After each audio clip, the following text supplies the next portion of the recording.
For those that may be joining our call this meeting for the first time, you have the co-chairman, Mr. Tim Sargent, Planning Commissioner, and co-chairman Walter Clark, Planning Commissioner.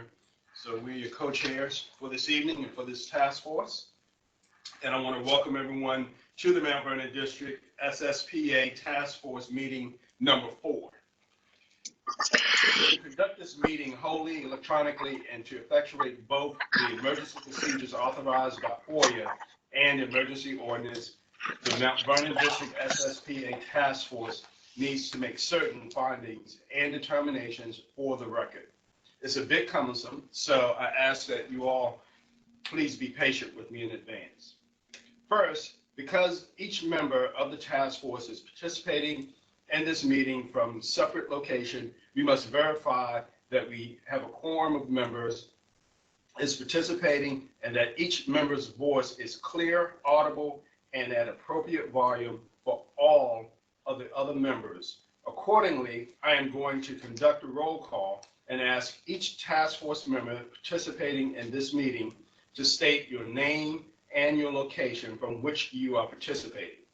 I ask that each of you pay close attention to ensure that you can each hear of your colleagues. Following this roll call, we will vote to establish that every member can hear every other member. So the roll call. I'm sorry, do you want me to be interpreting all of these? I'm sorry, I just want to make sure. Soraya, I think what we were going to do was the consecutive translation, but what we're going to do is get through the findings and declarations first, and then we'll do the translation for the Ingleside item. So will you let me know then when to jump in? Thank you. I just want to make sure I'm not missing, not having anyone miss out. Thank you. Thank you for that clarification. So the task force roll call. Tim Sargent. Commissioner Sargent is here at the Mount Vernon Government Center. Hillary Clausen. I'm here in Mark. Catherine Ward. Here in my home in Gladstone Place. Gretchen Waltz.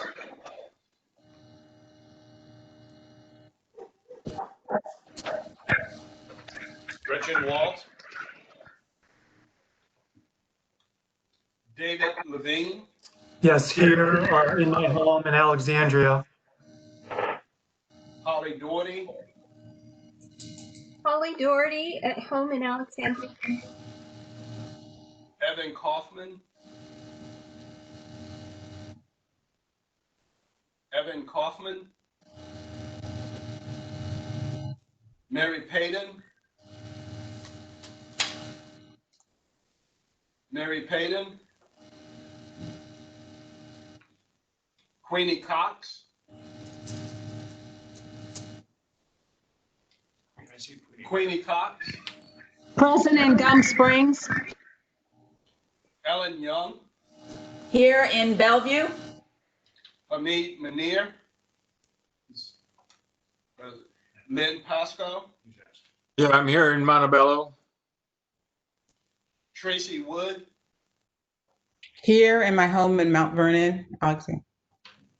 And Walter Clark here at the Mount Vernon District Supervisor's Office.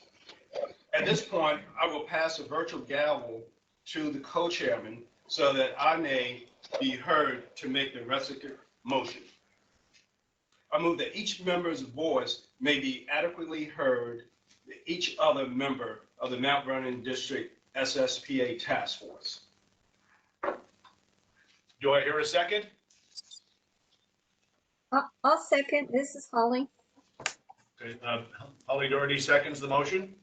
All in favor? Aye. Aye. Aye. Anyone opposed? Hearing none, the motion passes. Second, having established that each member's voice may be heard by every other member, we must next establish the nature of the emergency that compels this emergency procedures. In fact, that we are meeting electronically what type of electronic communication is being used, and how we have arranged the public access to this meeting. Therefore, I move that the state of emergency caused by COVID-19 pandemic makes it unsafe for the task force to physically assemble and unsafe for the public to physically attend any such meeting, and that as such FOIA's usual procedures. Such requires the physical assembly of the task force and the physical presence of the public cannot be implemented safely or practically. I further move that the task force may conduct the meeting electronically through a dedicated video and audio conferencing line, and the public may access the meeting by registering through the meeting link on the track and nomination page of the SSPA website at fairfaxcounty.gov/planning-development/plan-SSPA/south/track-nomination, or by calling 1-408-418-9388 TTY 711 and entering access code 129-486-0494. It is so moved. Do I have a second to this motion? Yes, Lynn Pasco, I will second it. All right, we have a second. All in favor of this motion, please say aye. Aye. Aye. Aye. Is there anyone opposed? Hearing none, the motion passes. Finally, it is next required that all matters addressed in today's agenda must address the emergency itself, are necessary and continue the Fairfax County government, and or statutorily required or necessary to continue operations and discharge of the Mount Vernon District SSPA Task Force lawful purposes, duties, and responsibilities. It is so moved. Do I hear a second to that motion? Second. And who was that, please? Who made the second? Queenie. Okay, Queenie. thank you. Okay, all in favor of the motion, please say aye. Aye. Aye. Anyone opposed? Hearing none, the motion passes. Thank you, Mr. Chairman. And I'd like to also note for tonight that there are public comments that we have received in advance of tonight's meeting, and I believe those comments have been distributed to each of us. So I just want to make note that we did receive some public comments for tonight's meeting. So with that, we will move on to Webex instructions and the SSPA screening reminders. Thank you, Commissioner Clark. So this is Graham Owen with the planning staff. So I just wanted to introduce Webex to folks that are joining us for the first time or need a refresher. Webex is a video and audio conferencing platform, and there are just a couple of commands that I wanted to walk people through. The first and probably the most important one is an unmute button. So if you're a participant or if you're a member of the public that's speaking during the public comment period, this button, you can use this to toggle on or off the mute. So that'll be in the main interface. It's the first button on the left. For panelists, participants, the next button is a start and stop my video button. So if you wanted to go on or off of the webcam that you have on your computer, that's the way to do so. If you're joining as a participant or as a member of the public, you'll also have the option to view the participant list. So this shows you the members of the task force as well as nominators and their staff as well. The next is the chat button. What we would ask is if you have a specific question on one of the nominations and you're a member of the public, we'd ask that you, if you can, reserve it for the public comment period. But if you have a technical question about Webex or something that has something to do with the actual structure of the meeting, feel free to enter that question into the chat, and one of our staff will respond. The other one is for members of the public that are going to be participating. What you'll want to do in order to let us know that you'd like to speak is to open the participants panel, and then at the bottom right-hand corner, there's a little hand. And so you'll want to hit that hand button, and that'll let us know that you would like to speak, and we can unmute you at the appropriate time. So this is, as Supervisor, excuse me, Commissioner Clark was mentioning, this is the screening phase of SSPA. And so we're in a two-stage process with SSPA, where nomination period, during which nominations to amend the comprehensive plan can be submitted. This is followed by the screening phase, which is what we're in right now. And this is a phase that's determining whether or not the nominations that were submitted should be added to the comprehensive plan amendment work program for further studies. Endorsement of the nominations at this stage. It's just not the task force and the planning commission and the board would like to study them further. The next phase that we would enter in January, most likely, is what we call the work implementation plan, phase. And so this is when the nominations that are placed on the comprehensive plan amendment work program would start to be studied in greater detail, again, with the task force and the community's involvement. So that wraps up everything kind of in a nutshell. I also wanted to mention that we do have a Spanish language translator that's on the call that's going to be able to provide consecutive translation for one of the items, which is the first one that we'll be reviewing today. That's the Ingleside Trailer Park nomination.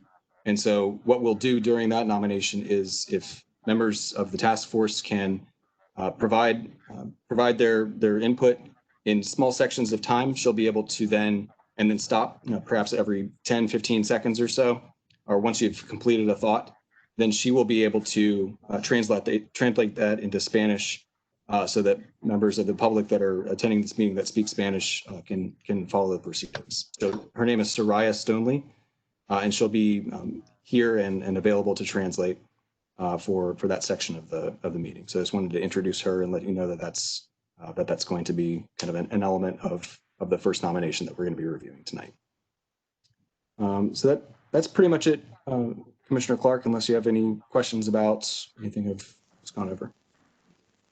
No questions. Any questions on that from the task force? Hearing none, we will move along. We have review and preliminary votes tonight on the PC 19-MV-002 Ingleside Trailer Park. So we will listen to additional written comments, or discuss additional written comments and other public comments. And we have 30 minutes that we allotted for this. Keep in mind, very importantly, you don't need to use all 30 minutes if you don't need it. But so we can begin the discussion on this matter, very important matter. Excuse me, Chairman Clark. Yes. There was a comment that came in from Leah asking if maybe the portion that Graham just mentioned about the process could be translated. I believe that was the question. I was trying to track the timing with what Graham was saying. Okay. But do you think we could start this presentation also just with a quick introduction, or fit it in somewhere of the process, so that Soraya can translate that? Most definitely. So thank you. What Graham just talked about is what needs to be translated. Yeah, and I could redo it, and Soraya could do the consecutive translation. So Soraya, are you there? If I could, this is Commissioner Sargent. Before we start, if everybody could, other than our translator and Graham, if everybody could mute their microphones, we would appreciate it. Por favor, si todos pueden apagar el micrófono para que no haya interferencias, se los agradeceremos. Thank you. Gracias. All right, so Soraya, I'll just start at the beginning, and for the best audio quality, if you can mute yourself when you're not speaking and I am speaking, that would probably be the best to make sure that we have the least interference. Perfect. There we go. Okay. So what I wanted to just say, this is what we call the SSPA process, which is a planning process that allows for the review of nominations or applications to amend the comprehensive plan.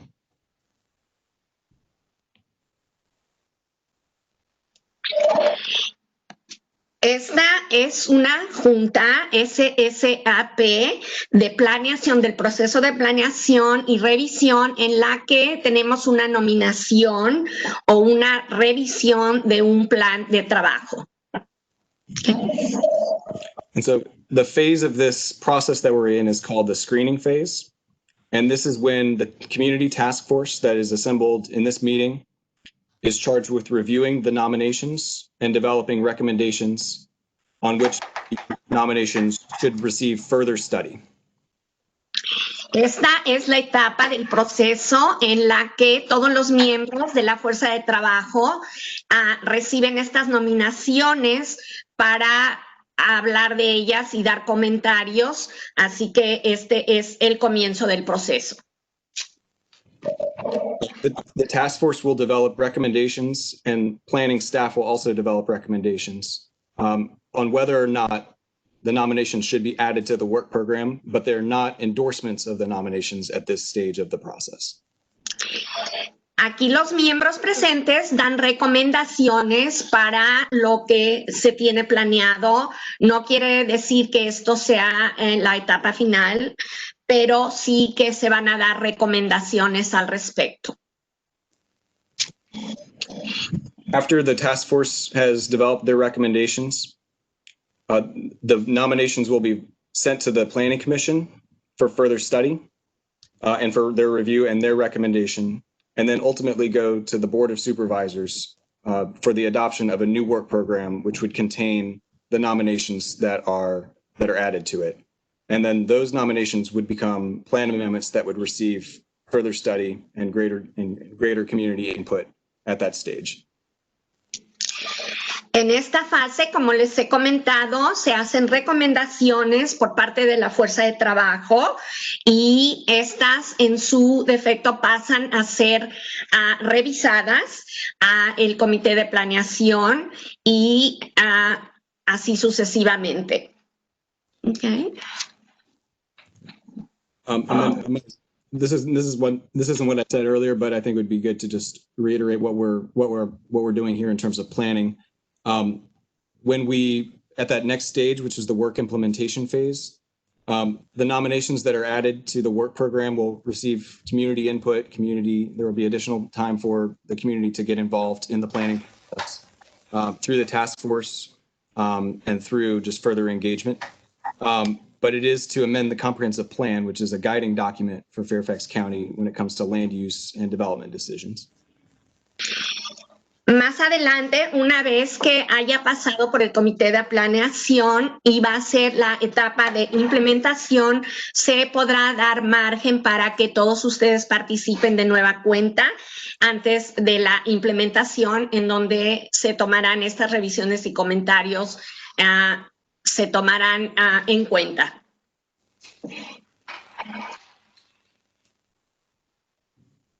Okay, I think that's a good process overview at this point, but we can continue on with the rest of the nomination review and the task force deliberations, and we'll take it from there. Okay, thank you, Graham. Thank you, Soraya.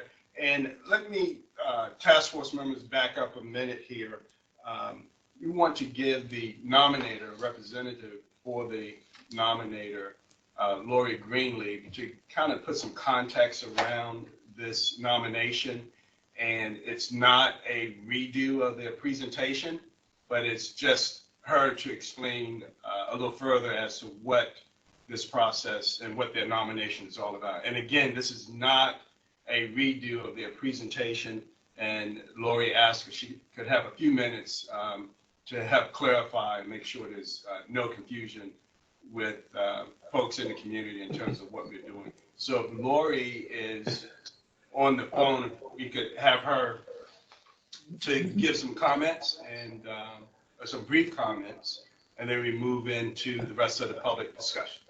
Mr. Chairman, for the record, this is Greg Regal from McGuire Woods. I'm a colleague of Lori Greenleaf's, and I guess I'll be playing the role of Lori respectfully. As best I was can. really looking forward to Lori.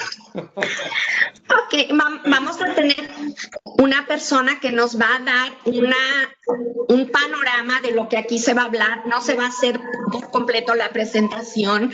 Esta persona es la nominadora y va a estar apareciendo alguien por Miss Lori Greenlee y ella nos va a dar un poco del contexto de qué se trata lo que estamos hablando, pero de nuevo no es una presentación en su totalidad, es un resumen. Okay.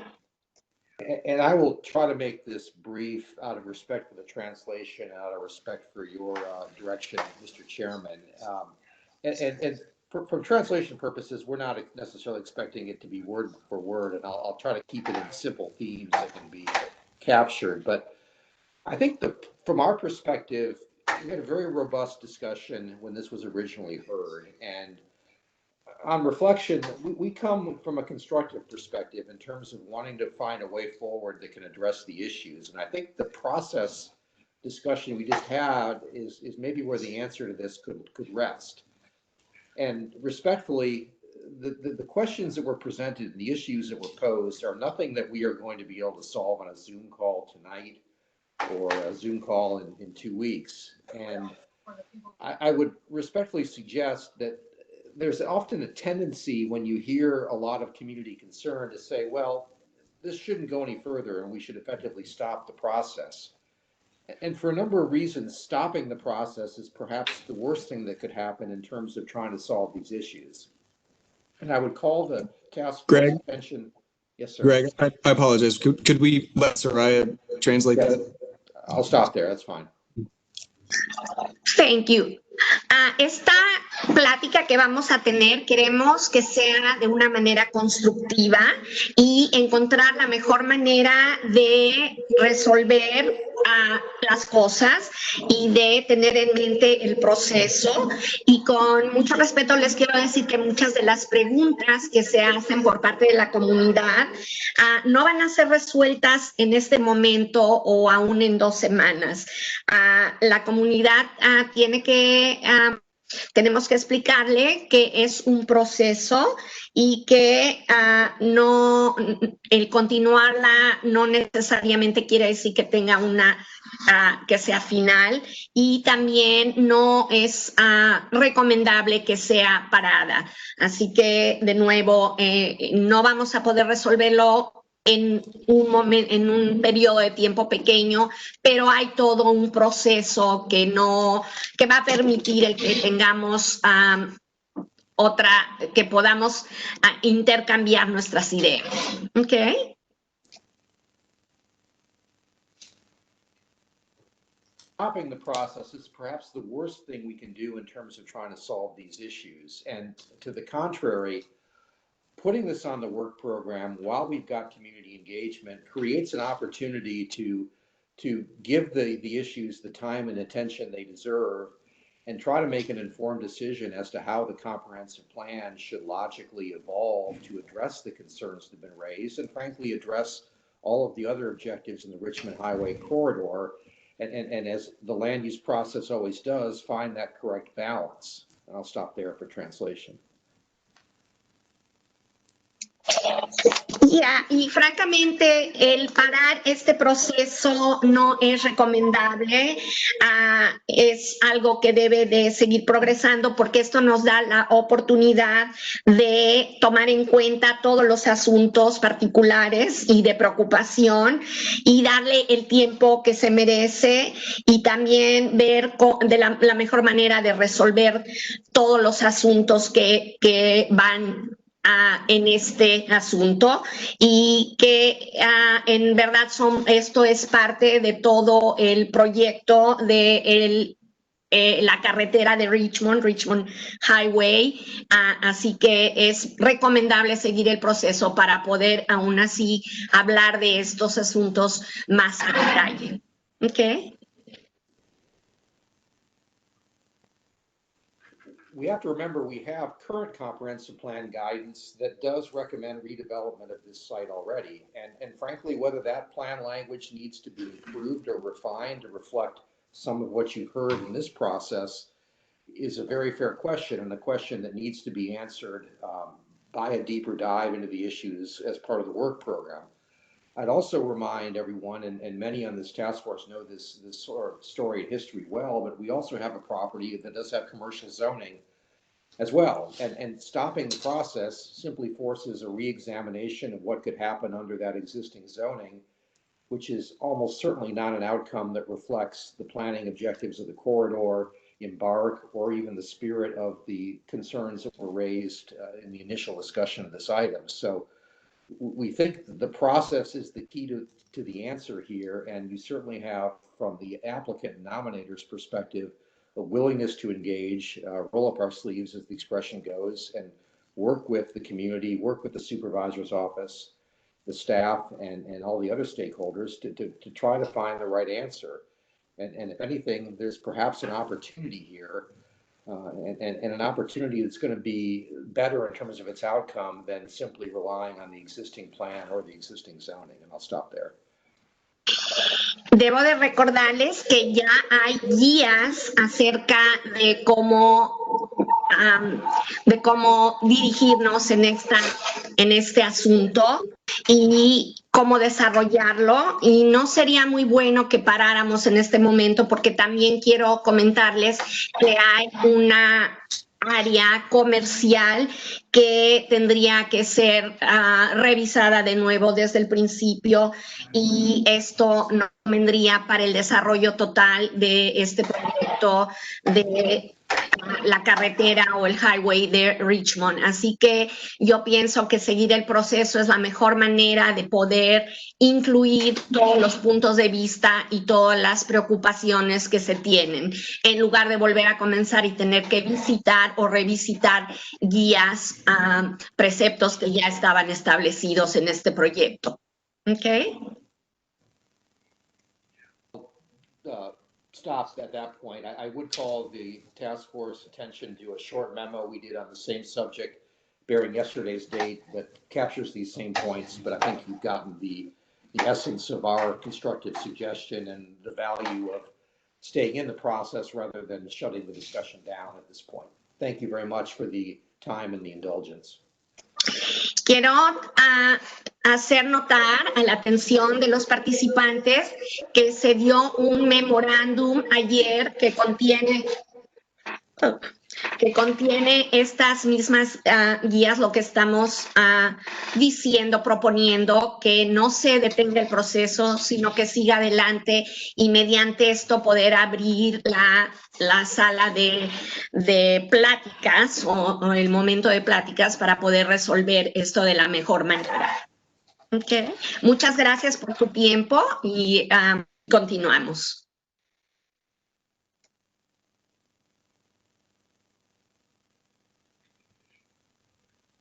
Are there any additional questions that we have from Seth? And thank you, Greg. We appreciate that.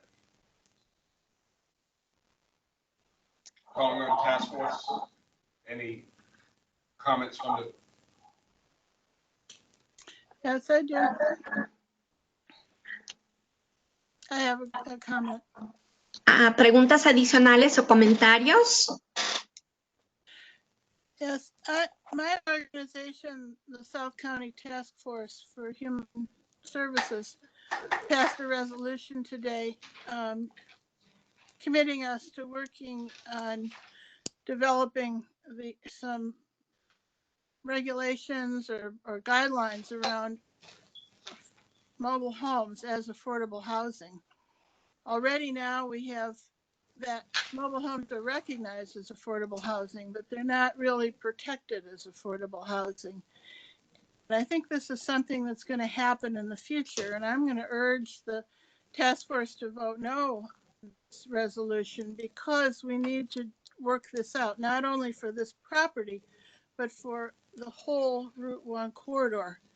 There's a number of new innovations going on around mobile homes as affordable housing. One of them is where the mobile homeowners form cooperatives and purchase, with some assistance and some loans, the property to be run as a condo. Another option is developing some type of compensation for mobile homeowners who, unlike renters, are leaving behind $30,000 to $60,000 if they have to move out of their mobile homes, if their mobile homes are not movable. And I don't think anybody would think that was fair. The rules for mobile homes were developed in the 1950s when these homes were mobile, and there were many parks that you can move from one to another.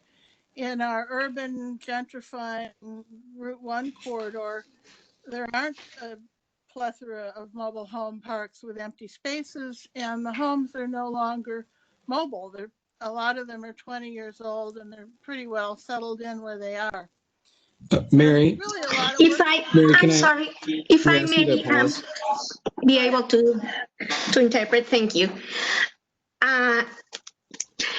Miss Mary nos dice que ella quiere agregar algo antes de continuar y ella representa una de las agencias de servicios humanos, de recursos humanos, y ella nos dice que hay ciertas reglas de desarrollos de los parques, de los parques de casas móviles y estas están siendo tomadas en cuenta como vivienda de bajo costo, pero hay algunos datos nos dicen que está habiendo otras posibilidades, por ejemplo, que se reúnan los dueños en unas cooperativas para comprar estas viviendas, estas casas móvil, como si fueran un condominio, y también compensar otras guías para compensar a los dueños de esto, porque estamos hablando de precios de las casas móviles de 30 a 60 mil dólares, que no es nada fácil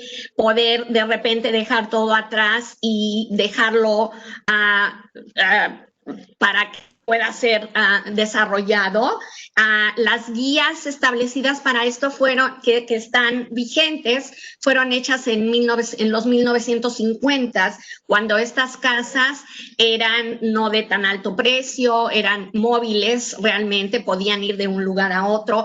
Había muchos lugares en donde establecerlas. Si en un lugar no se podía, había otras prerrogativas. Así que okay, you may continue.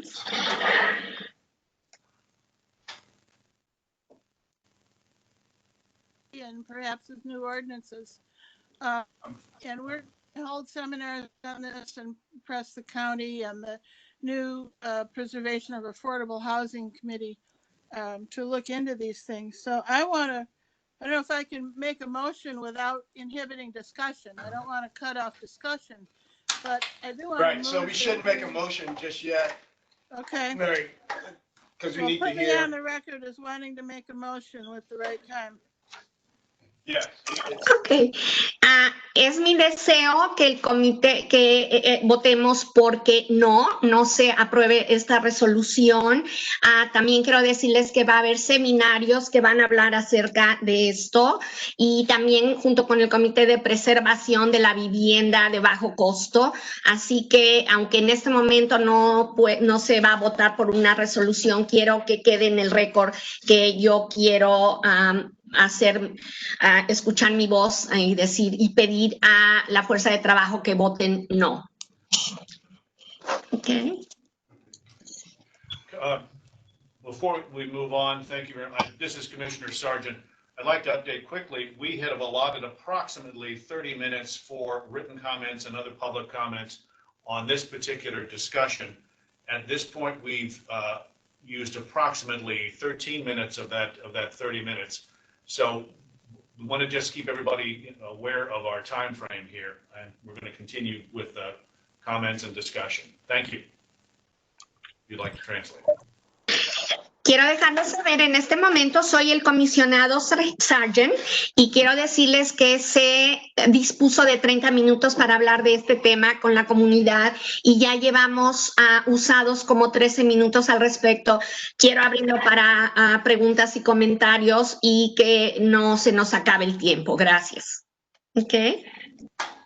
We have then allotted some additional time for task force discussion prior to any preliminary vote. This is Evan Kaufman. I think I missed the roll call because I was having some technical difficulties, but I'm on the call. And I guess I wanted to say, I mean, I think this is a difficult situation. I mean, I could see, as the gentleman was saying, that the need to redevelop a couple of these sites, especially maybe the commercial sites, to make them more useful on the corridor. But I was kind of apprehensive that there was no real plan coming into it of what was going to happen to the people there. And I know that, if there were state or federal money being used, there is a specific plan that HUD provides of certain actions that need to be taken. But without that, there might not be protections. And I don't know if going forward without, certain protections, if it can really, I think, see that site, if it does need to be developed in the proper way to make sure that the people there are taken care of and compensated appropriately, or being able to help choose of where they're going to live. Thanks, Abby. And I appreciate go ahead, I'm sorry.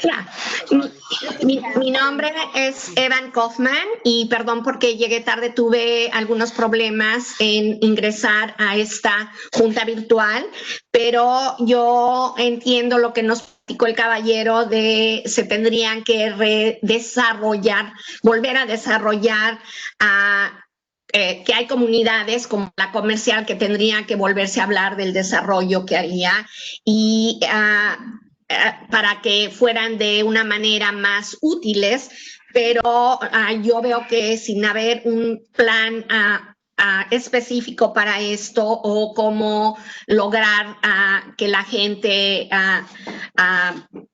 pueda tener un decir. Yo sé que para estos asuntos hay dinero de por medio por parte de la federación y acciones deben de ser tomadas acerca de esto y las personas, la comunidad deben de tener ciertas protecciones. Así que yo no sé si debas seguir este proceso sin tener todas estas protecciones en mente y habiendo hablado de ellas. Okay. Catherine, this is if you Pat. could hold one second, Catherine. Sure. Commissioner Clark, we allotted the first half of this discussion for written and other public comments. If we could ask staff to check to see if there is anybody on the line beyond the task force who would like to provide comments or questions related to this nomination. It's different from written. Yeah. Queremos ver si hay preguntas o algún comentario por parte de la comunidad en español antes de continuar. And this is in anticipation. Leah, I assume that you have some folks that would want to speak. I can do what I did at the first meeting and turn on your webcam if you'd like, or at least upgrade you to be a panelist, so that we could turn on your webcam so that you could introduce people that if they wanted to speak in that manner. 1 second.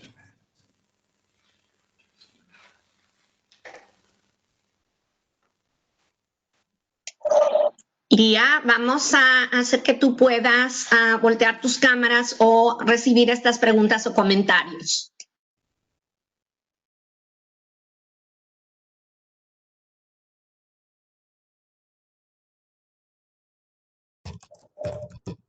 Okay. Leah, can you hear us?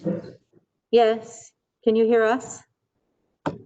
We can. And so I've made you a panelist. So if you want to turn on your webcam, you certainly can. You don't have to. It's up to you, but we can hear you.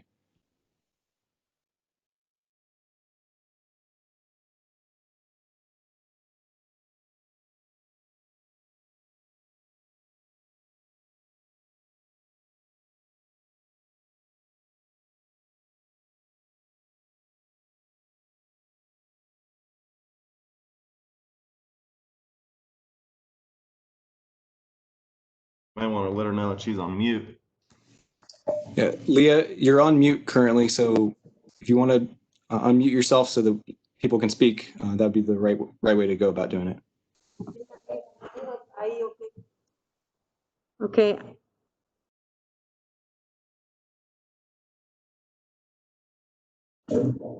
I'm trying to, can you hear Oh, me? you're good now. Yeah, we can hear you. Okay, I have to pull the space here, I guess. Venga frente y diga su nombre. Mi nombre es Glenda. Quisiera saber si el proyecto es ¿Proyecto federal o proyecto privado? Okay, my name is Glenda, and I would like to know if this is a federal funded project or is a privately funded project.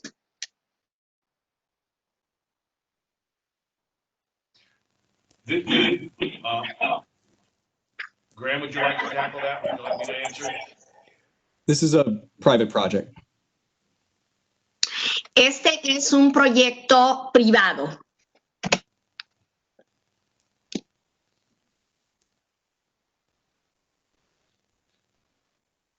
Are there other questions or comments? ¿Alguna otra pregunta o comentarios? Yes, everyone here are people who have submitted their letters in writing. So they are hoping that you were able to read those letters. They were translated and you've read them. Todos los aquí presentes han entregado cartas con estas preguntas y quieren saber si tuvieron oportunidad de leerlas.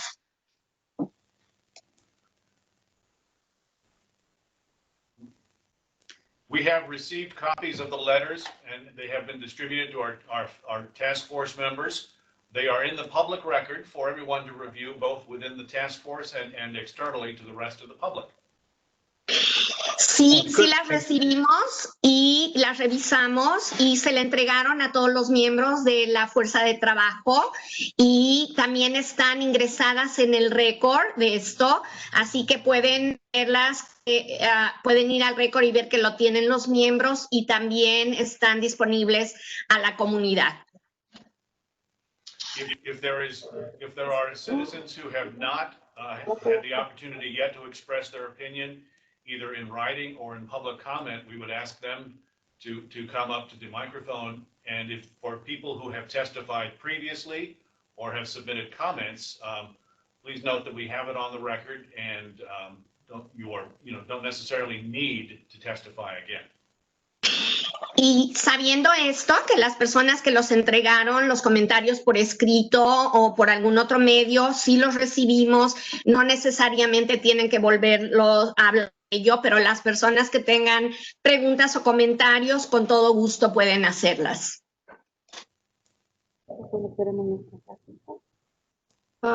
Mi nombre es Imelda y yo quisiera saber en el caso de que si se ha tomado en cuenta que ahí vive comunidad de todo tipo.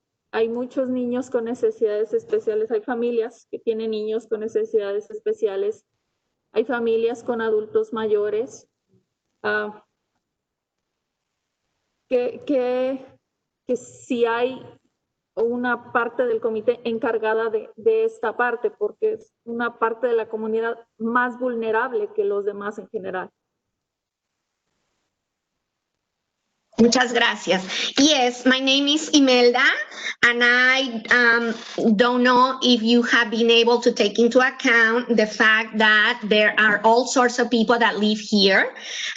There are a lot of children, there are a lot of families, there are many children that live here with special needs, and also a lot of the elderly community. And I just want to make sure that this is taken into account, that they are segments of the public that are very vulnerable.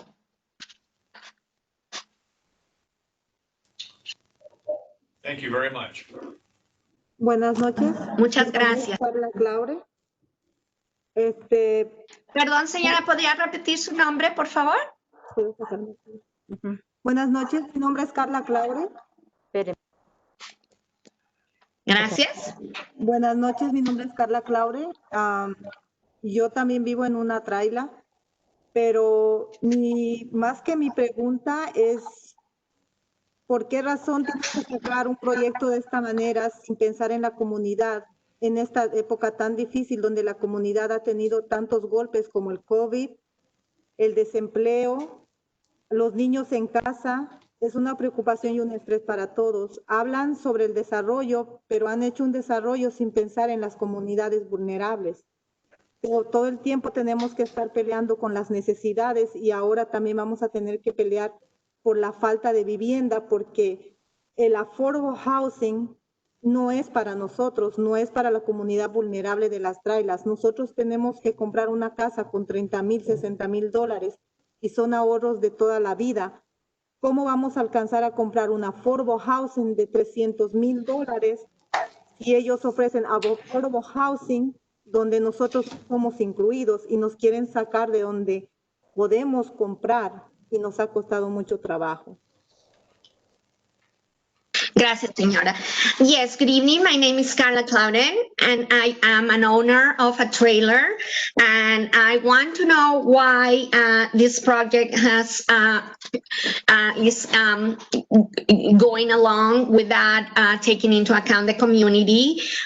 We are a group that has dealt with a lot, the COVID, unemployment, kids being at home, a lot of stress, and you talk about development, but development without thinking of all these vulnerable groups of people, and with the lack of affordable housing not applying to us because we are owners that have invested $30,000 to $60,000 in our homes. We were not able to come up with $300,000 to be able to buy affordable housing. So we are in a bind. And again, we want to ask why not take into account these vulnerable groups of people living here.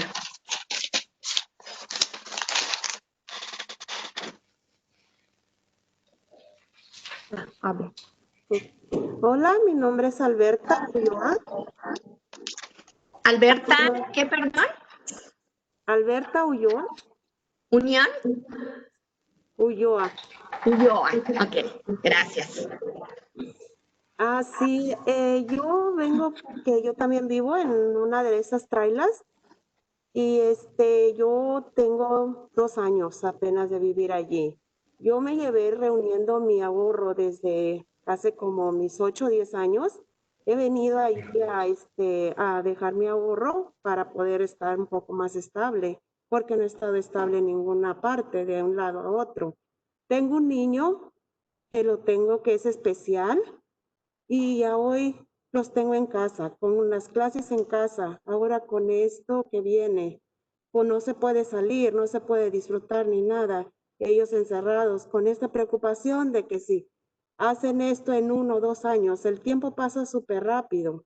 Yo he tenido mis ahorros allí. ¿Con qué yo me puedo ir a otro lado? ¿Con qué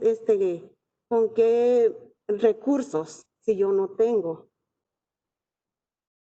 Muy bien, señora, gracias. Hello, my name is Alberta Ulloa. I live here also in one of the trailers. I have been here for about 2 years. It took a lot for me to be able to save for a long time in order to purchase this trailer. I am here for stability because we were from one place to another. I do have a special needs child, which are now at home, all children, because of the COVID and having school, and not only being cooped up, and now we have the stress and worry of these, and you may say it's going to take 1 to 2 years for this to happen, but time goes very fast. So again, I just want you to take into consideration the fact that we had to save for a long time and work very, very hard in order to be able to purchase these trailers. Gracias, señora.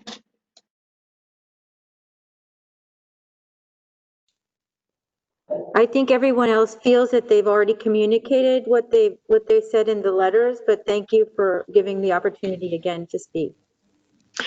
Creo que todas las demás personas presentes ya tuvieron la oportunidad de mandar sus cartas y comentarios, y creo que las personas que querían hablar ya lo hicieron. Gracias por escuchar lo que tenían que decir. If I may add, are we mute? Okay. If I may add, this is Commissioner Sargent. Please thank our attendees, our virtual attendees. Tell them we very much appreciate their taking the time and the attention to participate in this process, and let us know how they feel about this nomination.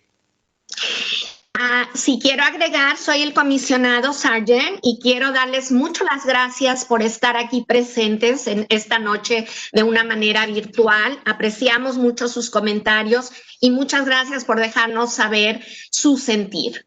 Gracias. Thank you. You're welcome. The next part of our consideration here for this particular nomination is to open for for task force questions and comments and a discussion of this matter. We have set aside quite a bit of time for this one, which is good. I think it's we need the additional time for consideration.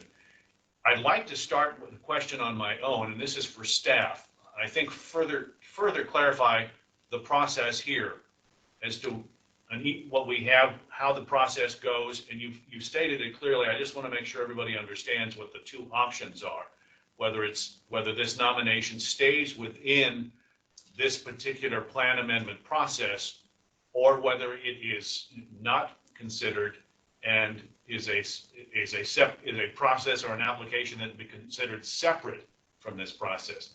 Graham, I wonder if you and staff could fully clarify that so that people understand what the two different options are. And please allow time for interpretation. Sí, de nueva cuenta, soy el comisionado Sargent y quiero, esta pregunta es más para el staff y quiero preguntarles que se aclare el proceso porque quiero que sepan que hay dos opciones. Una de ellas es que las cosas continúan como están con el plan que tenemos, o la otra es que esta sección, digamos, no es incluida en el plan actual y se revisa o se ve por separado. Y nos van a hablar de esto en un momento. Thank you, Commissioner Sargent. So just to provide a bit more context, SSPA is one method for amending the comprehensive plan, or one method for reviewing amendments to the comprehensive plan. The goal with SSPA is to provide an opportunity for anybody to nominate a site or a collection of sites, and then have those nominations or applications be reviewed by this task force, for example.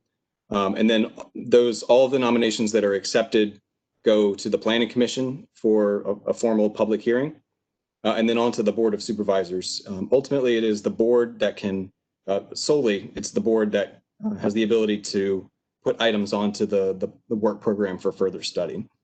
And that's the Code of Virginia. So this is SSPA's one process for amending the comprehensive plan. And Graham, if I may, just to clarify, if this process led to a plan amendment, the document that describes the vision for individual parcels and areas of our county, if it went to the board voting for a plan amendment, that does not automatically allow an application to go forward, correct? Right. Sorry, if you want to translate that, go ahead. Yeah, please, if you could, please translate.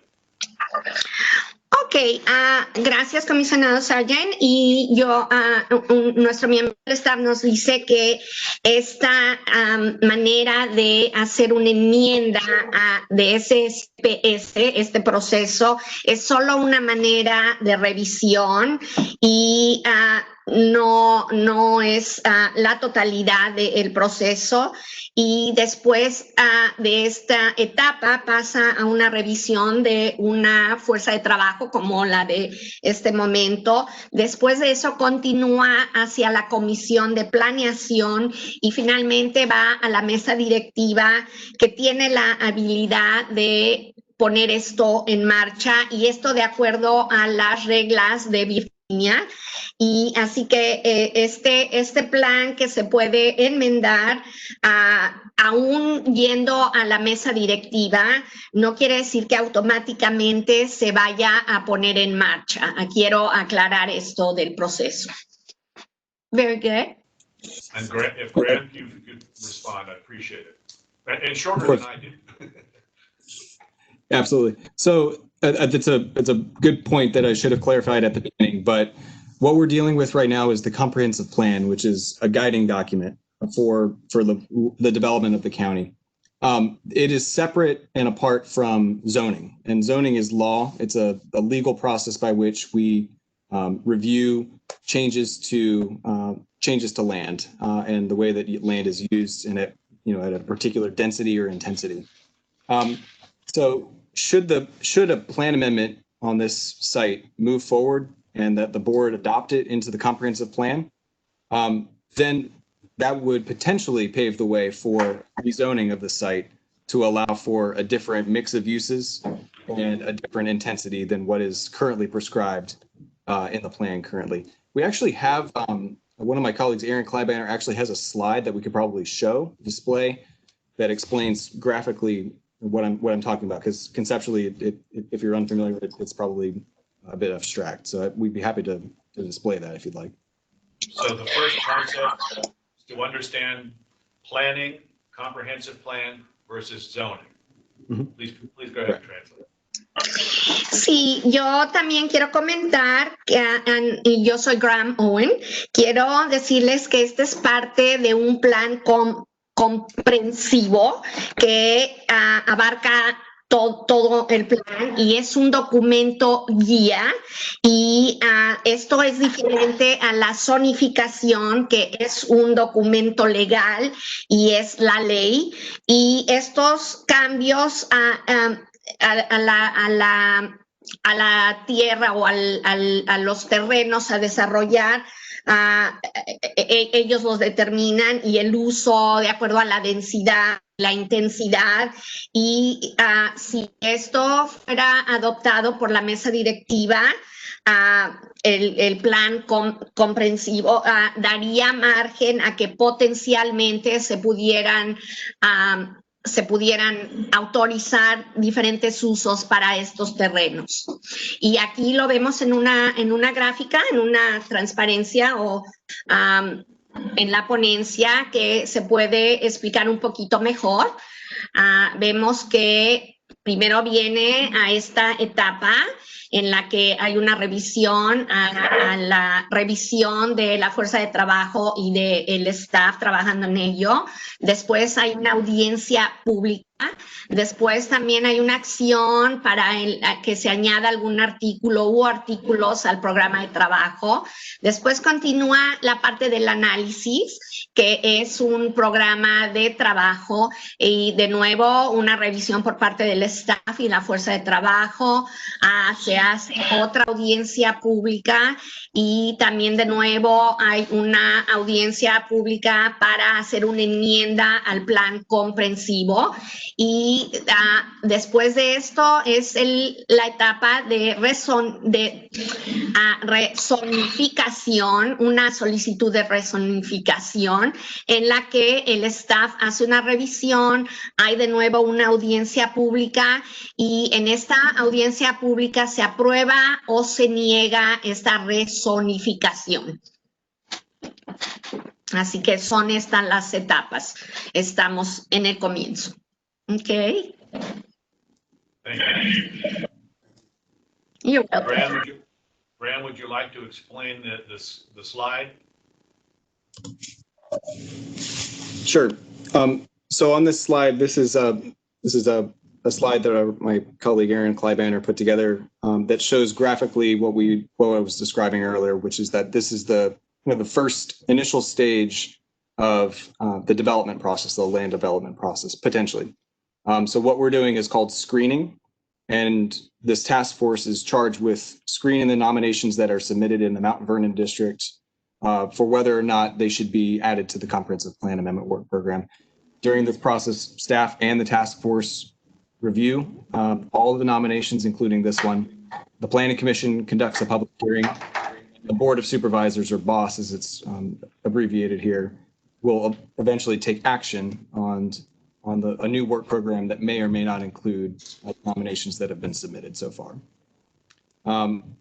Those that make the cut, so to speak, that are added to the work program will go into a second phase called the SSPA analysis.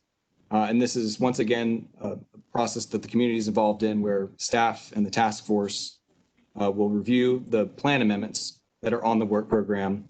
The Planning Commission will conduct a public hearing, and the Board of Supervisors will once again also conduct a public hearing on whether or not to amend the comprehensive plan.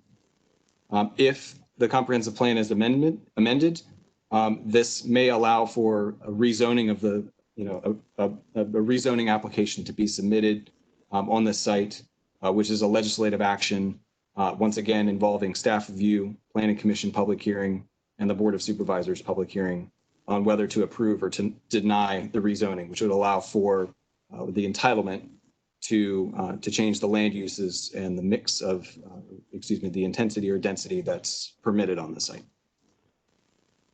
Aaron, could you go back to that slide so Soraya could translate it so you can follow along?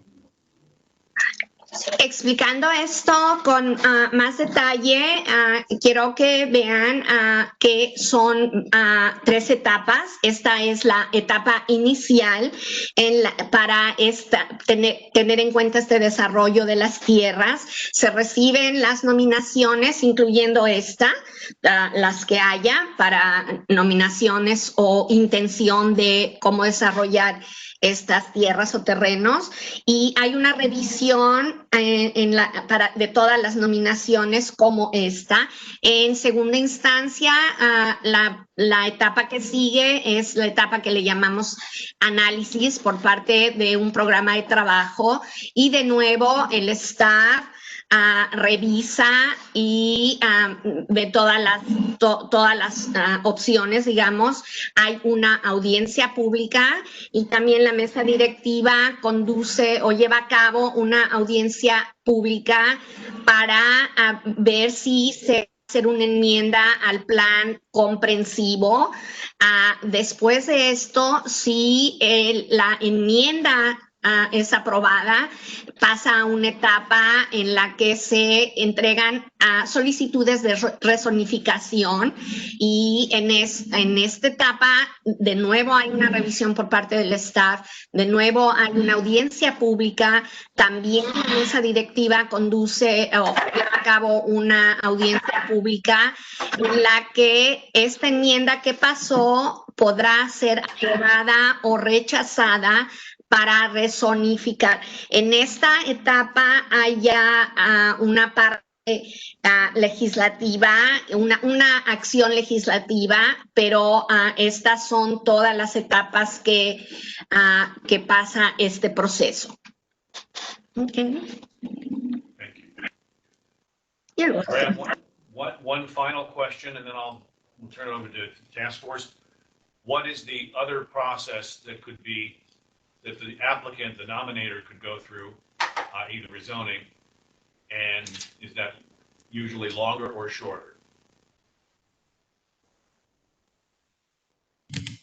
Go ahead, sir. La pregunta es para Graham, y de nuevo, ¿cuál sería el otro proceso para también es el desarrollo de estas tierras en el periodo inicial? Nos los va a explicar cuál sería la otra opción. Okay. Commissioner Sargent, just to make sure I'm following you, are you talking about the out-of-turn amendment process? Out-of-turn amendment, just straightforward rezoning. Yeah. Oh, okay. Oh, I see what you're talking about. Well, so the answer is you have the comprehensive plan amendment, you have the comprehensive plan recommendations for the site as they exist today. And there is an option in the comprehensive plan for redevelopment on this particular site. So should the nominator wish to pursue a rezoning application, they could do that at this time, given the current comprehensive plan guidance. It would just be for what the existing and adopted comprehensive plan has as its mix of uses and its intensity level, in order to proceed, in a favorable manner at least. So we could probably pause there. Hopefully that's clear enough. La otra opción es que, incluido en este plan comprensivo, las recomendaciones, que se toma en cuenta las recomendaciones que ya existen hasta este día, y las opciones para el redesarrollo de estos terrenos. Y esto es basado en lo ya existente, si se desarrollan o no, y basado en la intensidad y el tipo de necesidades que se tienen para este desarrollo. Okay, Graham, thank you very much. We're going to open up discussion and questions from our task force members, and we appreciate your patience during this process. Thank you. Who's our first question? Catherine, at the end, I think I cut her off before we went Oh, to that's public perfectly comment. okay. So sorry, Catherine. No problem.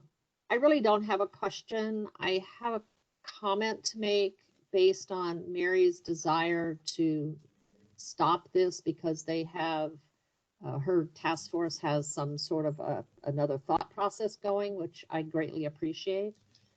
But as it was just mentioned, the current comprehensive plan already does not have in it trailers. It has housing and retail and some small office. And what I would hope would not happen is that the task force denies this application, and then the zoning process could in fact start for the current comp plan. If we allow this particular nomination to go through into the work plan, I believe it will provide a much longer period of time for the neighbors, the occupants of those properties, Mary's task force, and everybody else to really work out a great solution for everybody. Thank you.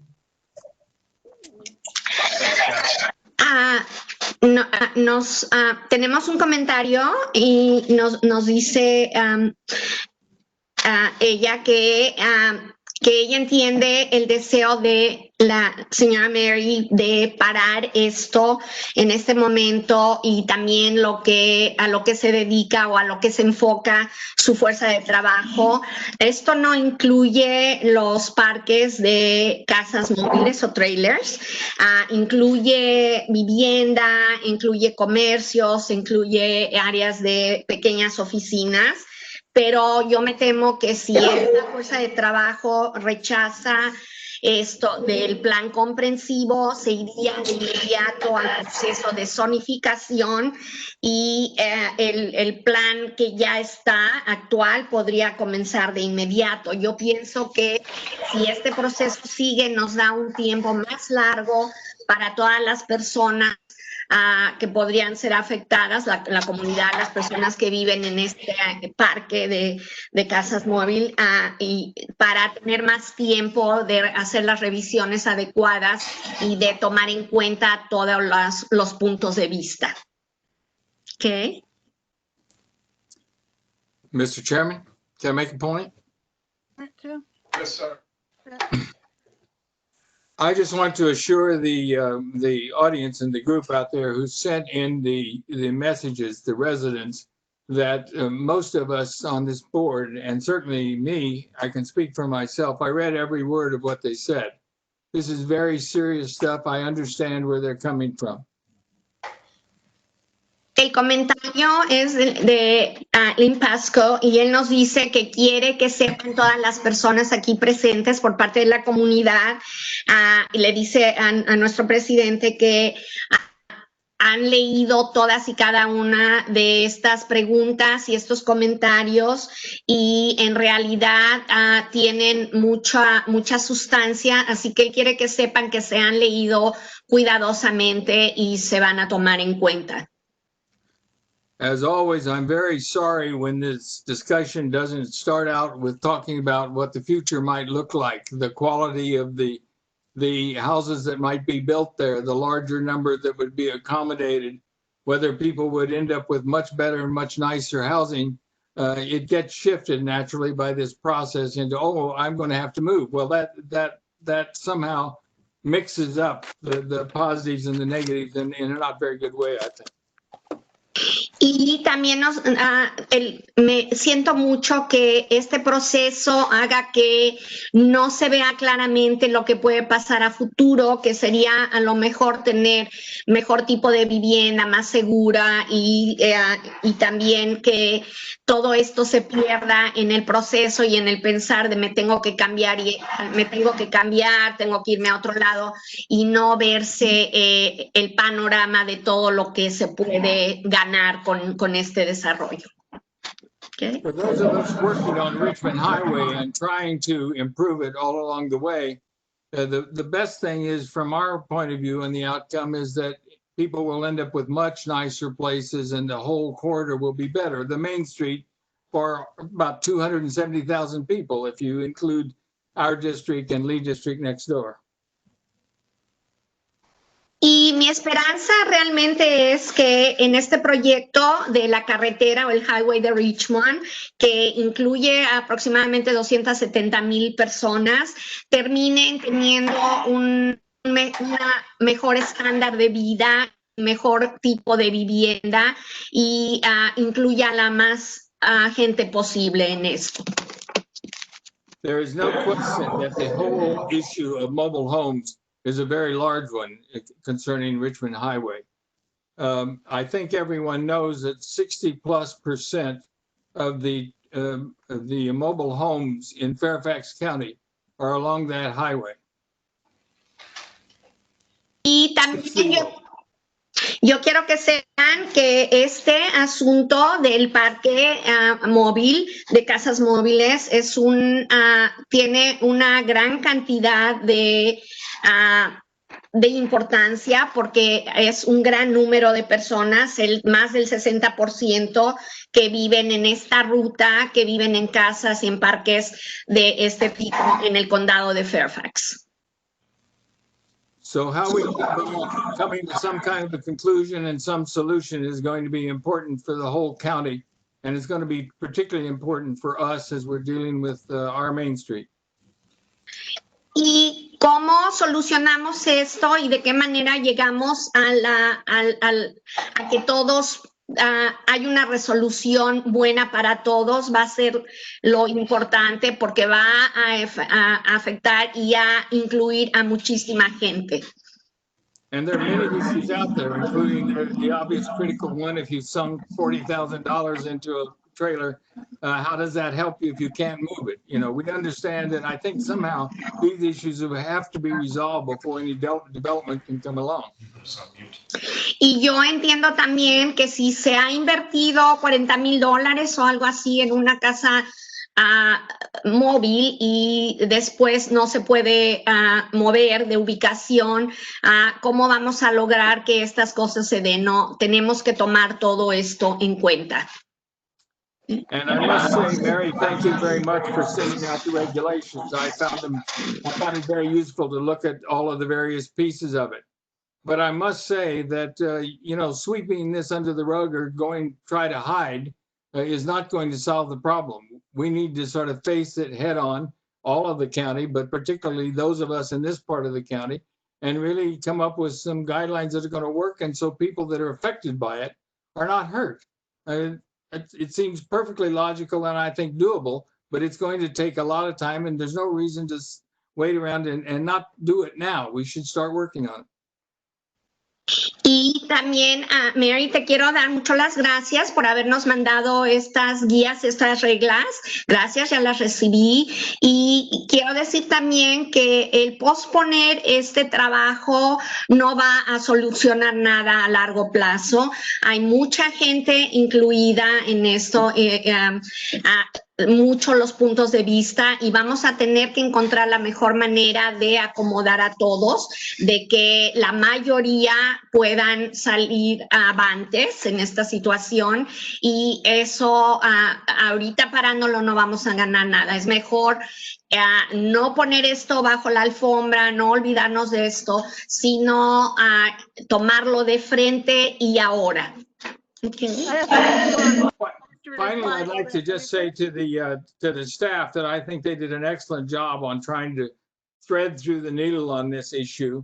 I particularly like the idea that not only do you have to have one-on-one replacement of the mobile homes that would be displaced, but beyond that, the whole area has to be taken together because this is a major consolidation effort, and it shouldn't be done partially. It should be done all at once. Thank you very much.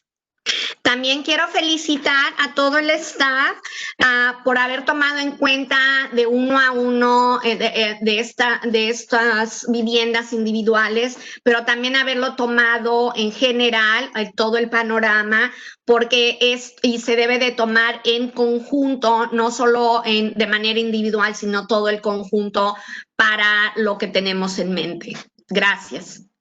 Thank you. I need to reply to Lynn. Can I speak? Sure, Mary. Okay, Yes. I want to speak to the visioning aspect. Lynn, we have been very seriously taking the visioning idea of what Route 1 can become. And this is part of it. We have had a meeting, a community meeting last year, getting people to talk about what they would like to see their community become along Route 1. Worked with people who are espousing kind of a new planning vision called equitable development, which is a different thing than gentrification. Rather than running off all the people who can't afford to live in a newly developed area, it does develop things within low-income communities. And I'll send you all some places. There's a big study on that in a webinar going on out of Harvard University that I can send you, and we're having one right here that Evan and our two supervisors and a professor from Morgan State are participating in on October 8th.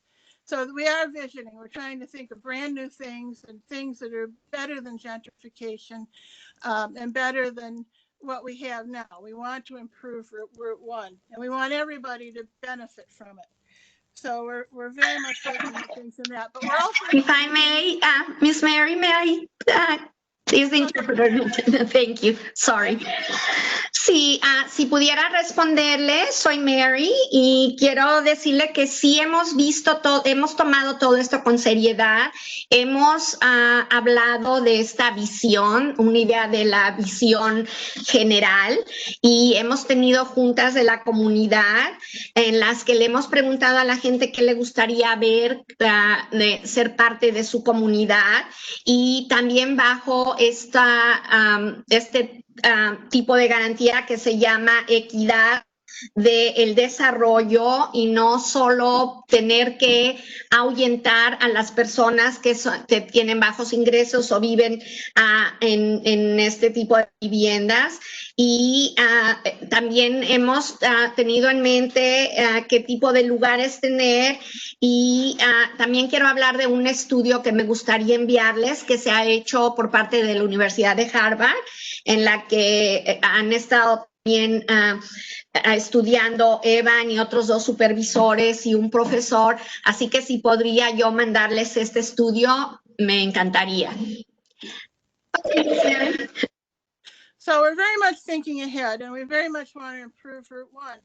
And the third option, I guess, is for the developer to do what some of the other developers have done and say, well, we'll see you in 4 years.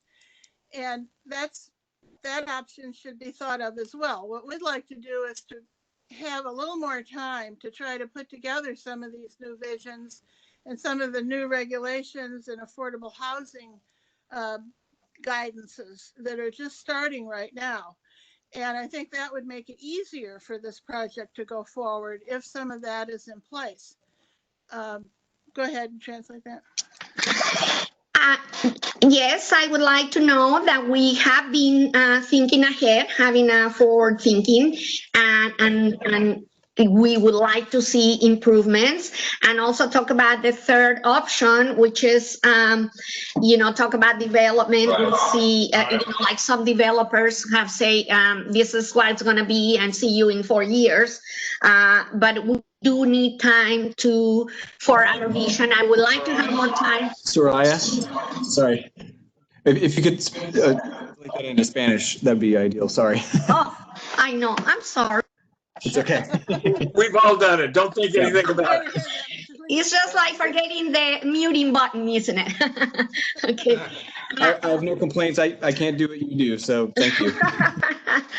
Sí, nos dice Mary que ella y la comunidad con la que ella ha participado han visto esto de una manera seria, tienen una visión, una idea, y también han tenido juntas de la comunidad reuniéndose para ver lo que les gustaría que existiera en su comunidad, y que hay un tipo de desarrollo que se llama desarrollo de equidad, y no solo tratar de ahuyentar a la gente que tiene ciertos ingresos o bajos ingresos del lugar.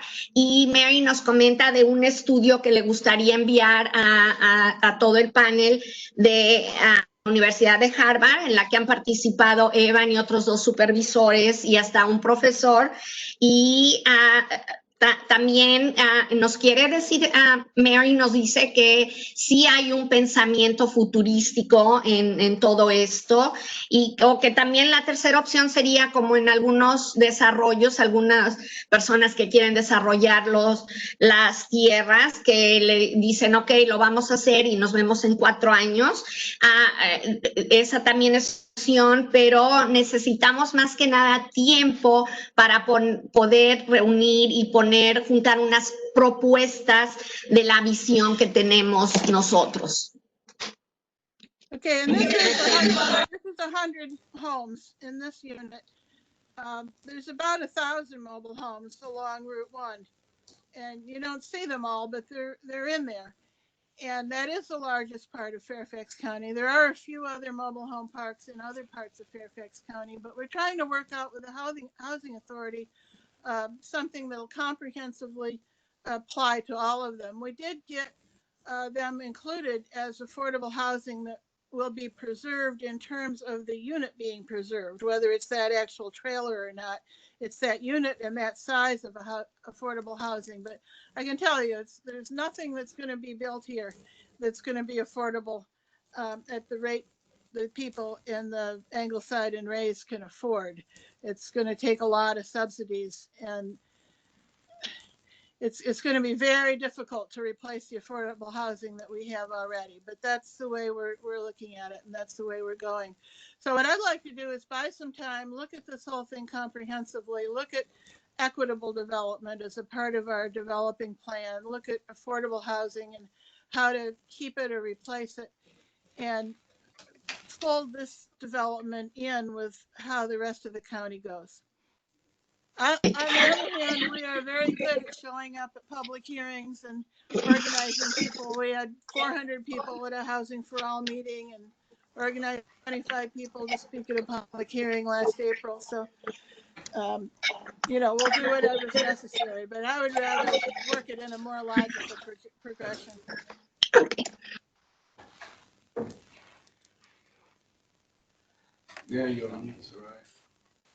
Mary nos dice que son aproximadamente o son 100 casas en esta unidad, y que hay aproximadamente 1,000 casas en todo este corredor, y lo que queremos es que haya un estudio comprensivo de cómo poder incluir en la vivienda de bajo costo, y que se tome todo esto como una unidad, también del desarrollo equitativo. Así que preferimos que sea de esta manera, pero también somos muy buenos para reunirnos y poder hacer que nuestras voces sean escuchadas.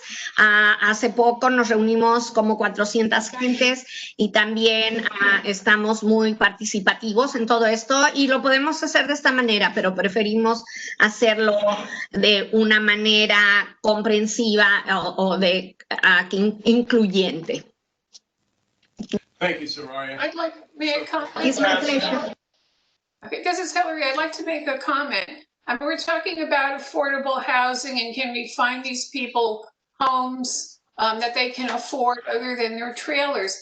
One thing we have to keep in mind, we're tearing apart a community. So it's not just a case of finding people a place to live. I'm sure these people, if you speak with them individually, rely on one another, whether it be for babysitting support or many other things, transportation. So going forward, if the county is going to do something like this, we really have to make sure we have services and things available for these people so we're not disrupting their entire lives. Thank you.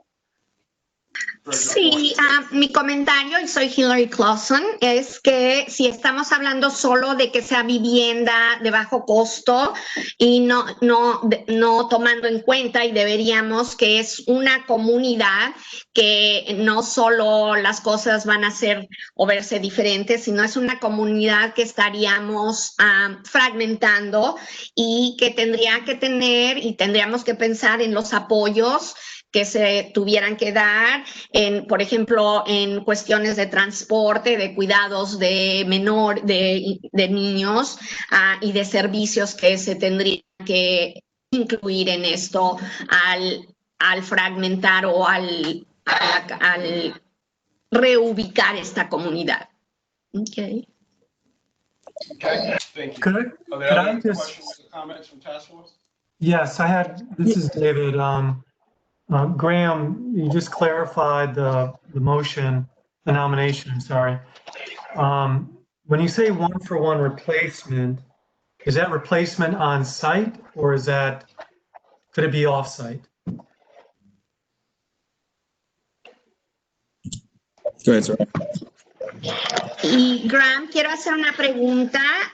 Cuando hablas de reemplazar uno a uno, que esto quiere decir que en la misma ubicación o en otra ubicación. So David, good question. So staff, on this nomination, staff had recommended that this be included on the work program. But we had some specific considerations that we thought should frame the analysis. And one of those, probably the most important one, obviously, for the discussion, is the on-site replacement of existing affordable residential units with the redevelopment. Okay. Cuando hablamos de esto, hablamos de que está revisado por la fuerza de trabajo y estamos hablando de que sea en la misma ubicación. Lo revisaría de nuevo esta fuerza de trabajo y sería reemplazar la vivienda de bajo costo en donde están estas unidades, donde se encuentran ya.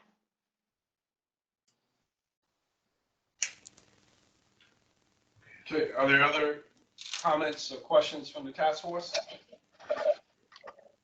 I have a question. I have a comment.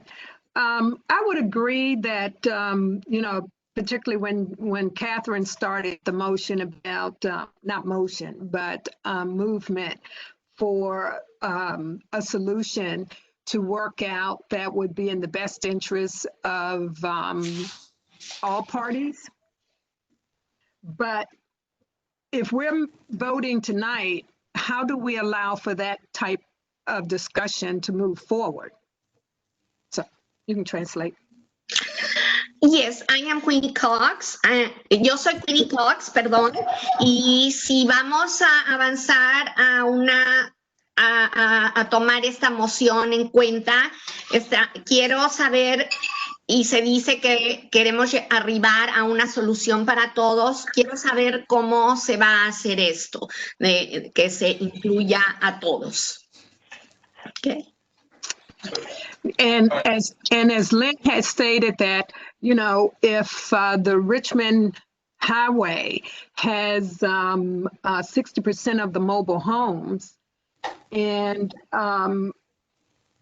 this nomination plans to disrupt that community, and we've already experienced relocating 2 mobile parks, the one that Walmart is currently located at, and the Nightingale. And both of those transitions were nightmares. So I'll go ahead and translate and then I'll ask my. Thank you. De nuevo, Lee comentó que este desarrollo de la carretera o el de Richmond tiene aproximadamente el 60% de estos parques de casas móvil y entonces sería el tener el hacer fragmentar mucho esta gran comunidad y hemos tenido experiencia en reubicar dos parques de este tipo, uno en el que se construyó Walmart y el otro era el parque Nightingale y han sido unas verdaderas pesadillas, así que en un momento hago mi pregunta. And so now that we have this third potential relocation of mobile home owners and residents, what lessons did Fairfax County learn from the relocation of Audubon and Nightingale?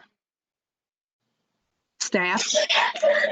Ahora que tenemos un tercer punto es ahora que tenemos otra reubicación potencialmente de dueños y residentes, ¿cuáles han sido las lecciones que han aprendido el condado de Fairfax y en esto y qué me podría decir el staff acerca de esto? Okay.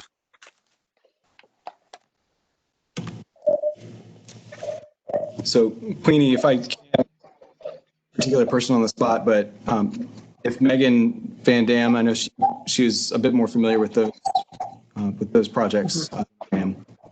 Megan, would you be able to speak to that? Can you hear me? I can try. Queenie, you raised some excellent questions. You know, I'd say two things to your questions. The first is that, you know, if this moves forward, that's not a green light that we're supporting the redevelopment that's proposed with this nomination. You know, there's a second piece of the process with the task force, with the community. We have, you know, every right to say that we do not support it. So the first part is, you know, I'd just like to make that clarification that we, you know, if we move forward, the discussions that I think we would be having are similar to, you know, and would involve the questions that you're asking tonight. So I'll stop there for the translation. Thank you. Soy Megan Van Dam y Queenie, te quiero decir que fue una muy buena pregunta. Y quiero dar dos puntos. El primero es que si fuéramos a avanzar con esto, no quiere decir en ningún momento que sea una luz verde para dar total resolución a esta nominación. Y que hay un segundo punto que la fuerza de trabajo va a revisar todo esto y también a tratar de incluir todas estas preguntas y todas estas preocupaciones. Así que de ninguna manera es dar luz verde y avanzar de todo. Quiero que queden tranquilos a este respecto. Okay. And then the second question you asked about the lessons, Queenie, yet, you know, also a great question. And I was not there, of course, for the two relocations that you mentioned. I haven't been with the county long enough for that.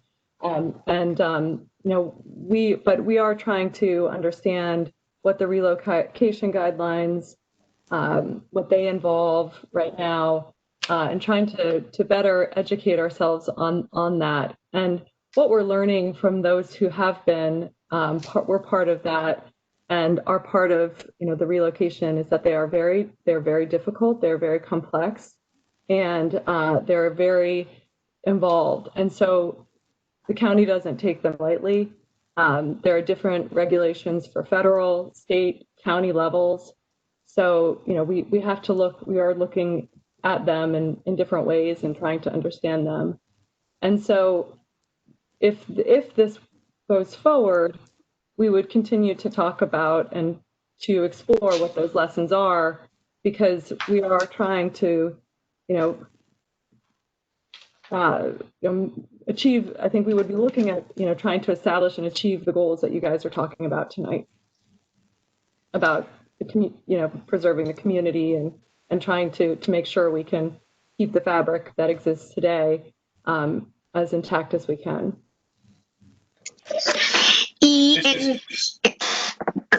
en segundo punto, acerca de la pregunta de Queenie de las lecciones aprendidas, yo no he estado aquí suficiente tiempo para saber de estas dos reubicaciones que existieron, pero sí sé que nos basaríamos en las guías de reubicación y que estos son asuntos muy complicados, muy complejos, que serían de involucrarse mucho y lo haríamos. Quiero que sepan que nosotros y el condado no lo toman a la ligera, que toman todo esto en cuenta y que además se involucran a niveles de federales, estatales y del condado.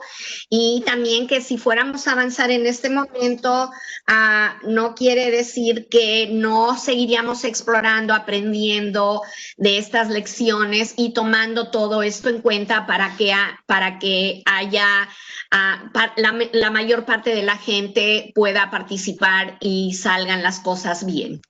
Okay. So I know the housing. Well, wait a minute. Can I finish? Okay, just a minute, everybody. We have now, this is Commissioner Sargent. We have been under discussion for this particular nomination for about almost 44 minutes now. We have 5 other cases that are due for a final vote tonight. And I think we need to conclude discussion on this particular issue. We have a matter for the task force to consider, and we want the task force to have this consideration here, for their consideration. This is currently available we have not had a preliminary vote on this particular nomination. That has been our process. But we did have some public comment prior to this, but we have not taken a preliminary vote. If we choose to have a final vote at the next meeting, this will be the only nomination for that particular meeting on September 22nd. So what we would like to ask is if the task force would, one, prefer to have a preliminary vote tonight and then a final vote at the final meeting, or if the task force would prefer to go right to the final vote for this particular nomination. Now, we're going to ask the task force your decision on whether to do a preliminary vote. So this is a parliamentary issue right now. Does the task force, do we hear a motion from the task force to hold a preliminary vote on this nomination tonight? And if that passes, we will do that. If that doesn't pass, then we will consider a final vote for this nomination. This is Catherine. I move we take a preliminary vote tonight, please. Catherine, okay, thank you, Catherine. Is there a second to that motion? Second. This is Gretchen. Who seconded the motion? Gretchen. Okay, thank you, Gretchen. All those in favor of the motion to hold a preliminary vote on this nomination this evening, please say aye, and I'm going to do an individual count. I'll do by that. Aye. Okay, do I hear aye? Aye. Aye. Okay, are there any nays? Aye. Okay, let's go through it real quickly. Hillary Clausen, yay or nay? Yay. Okay. Catherine Ward? Yay. All righty. Gretchen Walsh? Yay. Okay. David Levine? Yay. Okay. Holly Doherty? Yay. Okay. Evan Kaufman? Yay. Okay. Mary Payton? Yay. Okay. Queenie Cox? Yay. Okay. Ellen Young? Yay. All righty. Hamid is absent. Lynn Pascoe? Yay. All right. And Tracy Wood? Tracy? I'm not Tracy seeing. Wood, are you there? Tracy has I'm to not leave seeing. the meeting. She's not coming back. Okay. Tracy is no longer with the meeting. Okay. So, Commissioner Sargent, she is the secretary, so we would need to ask another member of the task force to be the recorder of the votes. So Graham, Tracy sent me a message. This is Holly Doherty, and she asked me to do that. So I have been taking notes since she left the meeting at 7:35. Okay. Thank you, Holly. All right, the motion in favor of a preliminary vote passes unanimously. So we will proceed with the preliminary vote for this particular nomination. The preliminary vote is whether or not this should be forwarded for a final vote this evening. At the next meeting. Correct? All right. So the motion for consideration, if a member of the task force would like to make such a motion, please enter it now. Yes, I would like to make a motion.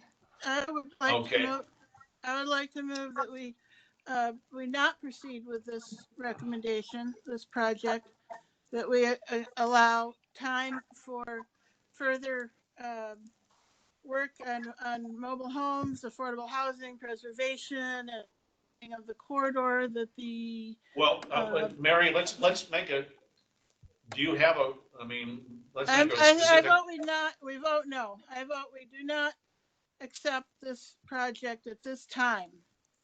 And the developer can come back at the next round. Okay, well, let's go back. Commissioner Sargent, Yes, please. if I may, there's been a lot of discussion, and I don't believe that much of it's been translated, so it might be good to give a summary of what's transpired since we translated last. All right.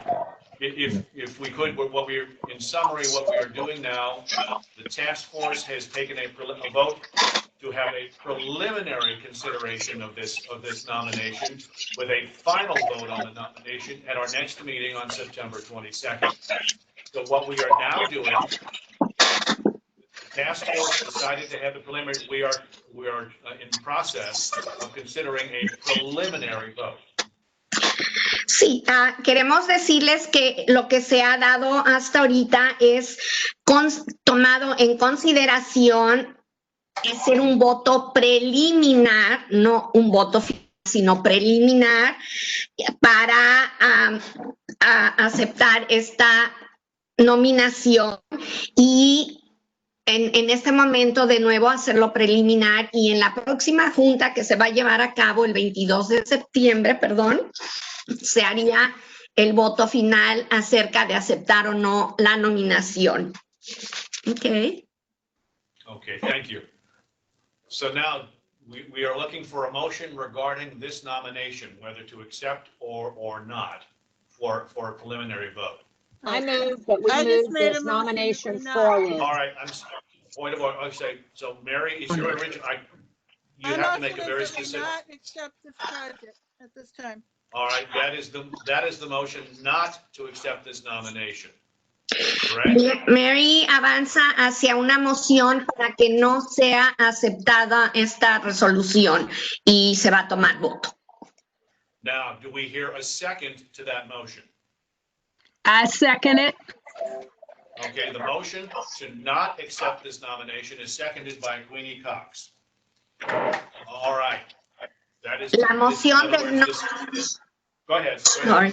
La moción de no aceptar este voto preliminar está siendo secundada por Queenie Cox. Okay, so now we're going to do a roll call here for each person on how they vote, whether or not to not accept this nomination. The first is Hillary Clausen.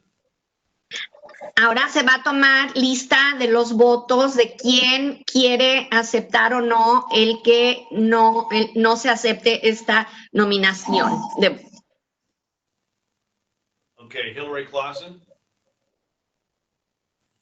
Yes.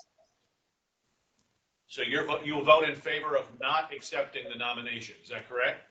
Correct. Okay. Catherine Ward. No. Okay, Catherine votes no. Gretchen Waltz. Gretchen. Sorry, it's on mute. No. Okay. David Levine? No. All right. Holly Doherty? No. All righty. Evan Kaufman? No. All righty. Mary Payton has voted yes. Queenie Cox has voted yes. Ellen Young? No. All right. Hamid is absent. Lynn Pasco? No. Okay. Tracy Wood is absent. Okay. So the noes have it. The motion to not accept this has been turned down. It's not accepted. Los nos han sido la mayoría, así que la moción de que esto no sea aprobado ha sido rechazada del voto preliminar. So, Tim, this is Holly yes. Doherty. What was the vote on that, just for the record? I have two yeses and 3 yeses. Mary Payton, Queenie Cox, and Hillary Clausen. And I have 6, 7 noes. Thank you. With Los votos Tracy son... absent, with Tracy and Hamid absent. Los votos son de la siguiente manera: 3 a favor de que no pase esta moción de voto preliminar y 7 a favor de que sí se haga el voto preliminar. And please note that the commissioners have abstained from this vote. Both Commissioners Clark and Sargent have abstained. Y por favor sepan que a los dos comisionados, comisionado Clark y comisionado Sargent, se han abstenido de votar en esta moción. Now, in order to determine direction moving forward, it would be, the chairs would like to entertain a motion regarding whether or not to vote in favor of this for a preliminary consideration. This is Catherine. I move that we move this nomination forward. The work plan. Para avanzar en esta nominación, el voto preliminar, la nominación está siendo por parte de Catherine Ward. This is Lynn Pasco. I second it. Okay, the motion has been seconded by Lynn Pasco. Y está siendo secundada la moción por Lynn Pasco. All right, I'm going to run the roll call. Hillary Clausen? No. Okay. Gretchen Walt? Yes. All right. David Levine? Yes. Holly Doherty? Yes.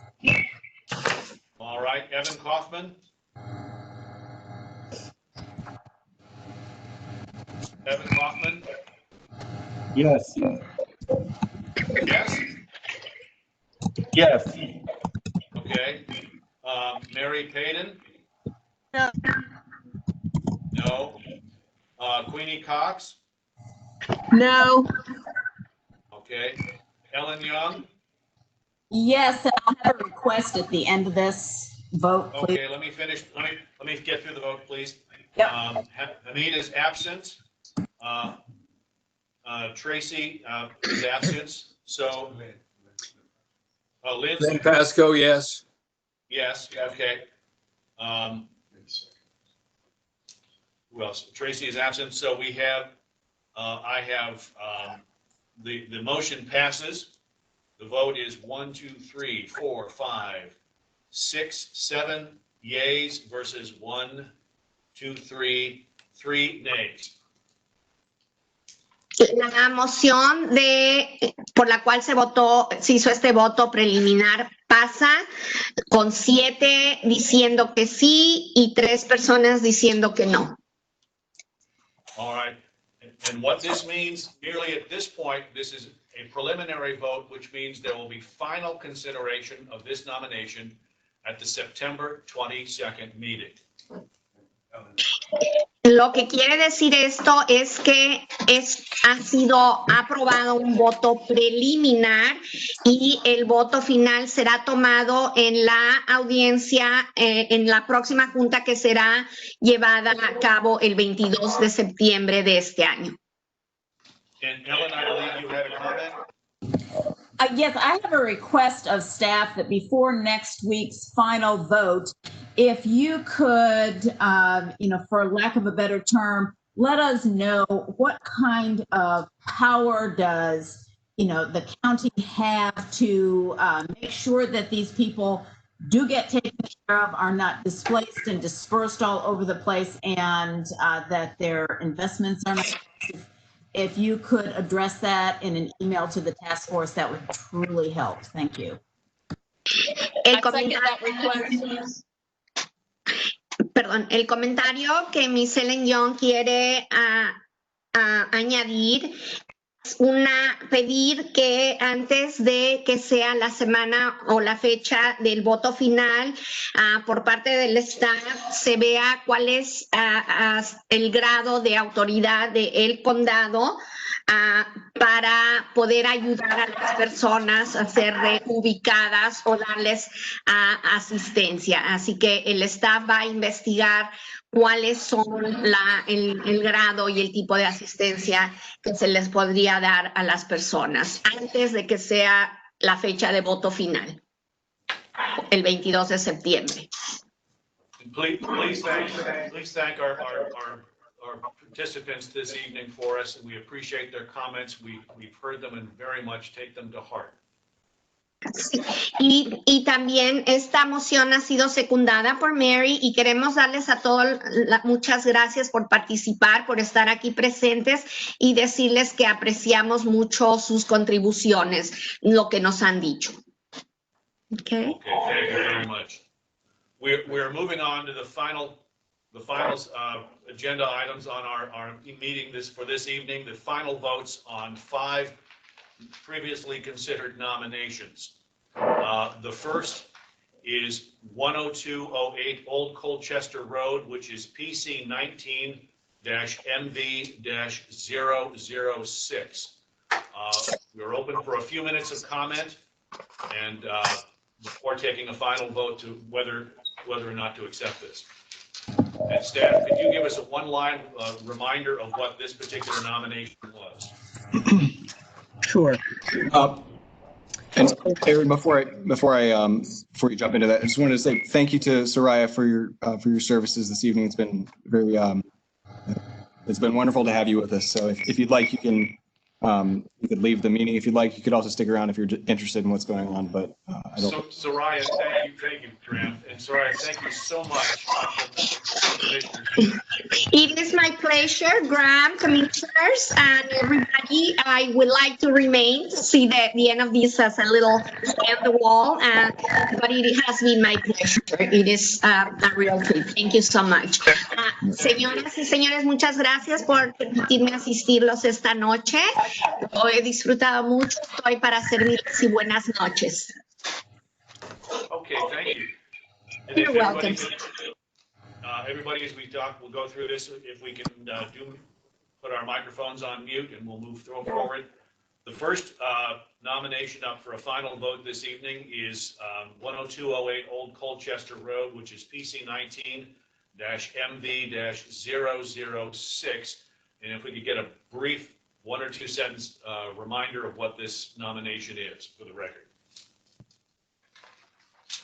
Briefly, the nomination proposed to modify the boundaries between subunits F2 and H4 of the Lorton South Route 1 Suburban Center to move a 1.21 acre portion of subunit H4 to subunit F2 and replan this area from residential use, low-density residential use, to industrial use to accommodate a septic field for the adjoining planned and zoned industrial property. The staff recommendation was to not add this to the work program because it would expand the industrial use, and that the plan recommends that that there be no conflicts between the low-density residential and industrial areas, and for there to be buffering of the residential area from the industrial area. The task force recommendation was to include the nomination on the work program by an 8-3 vote.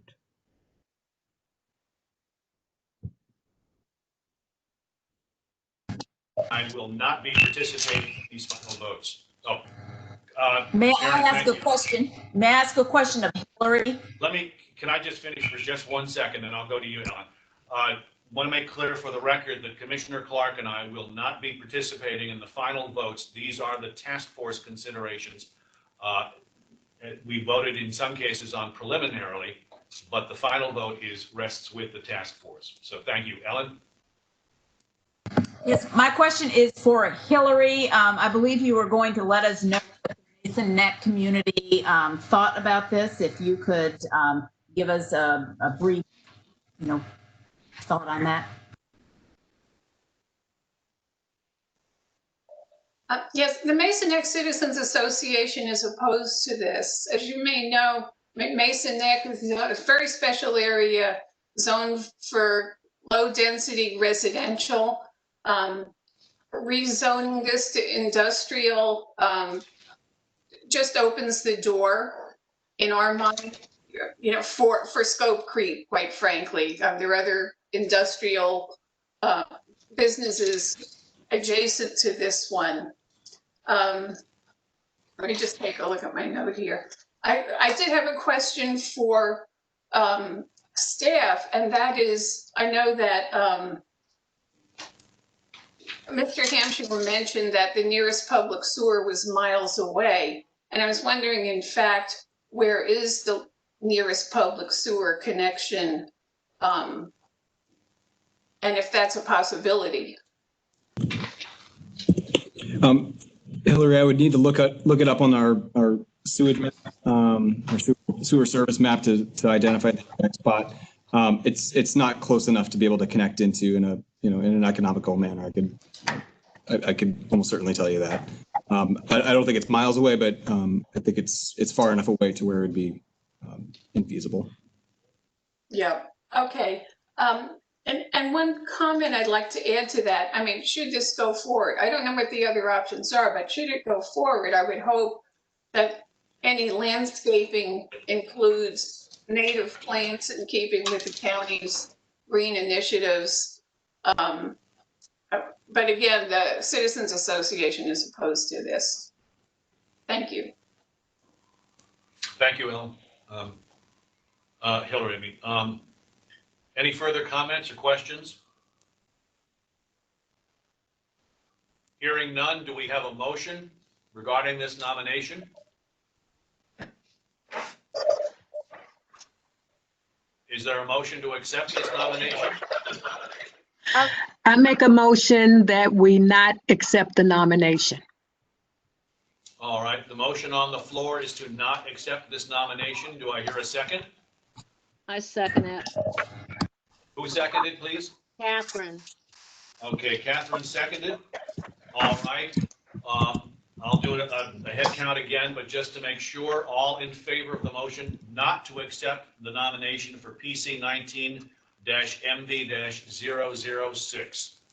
I hear ayes. Aye. Aye. Aye. Do I hear nays? Nay. Nay. All right, let me do a quick count. Hillary Clausen. I do not accept.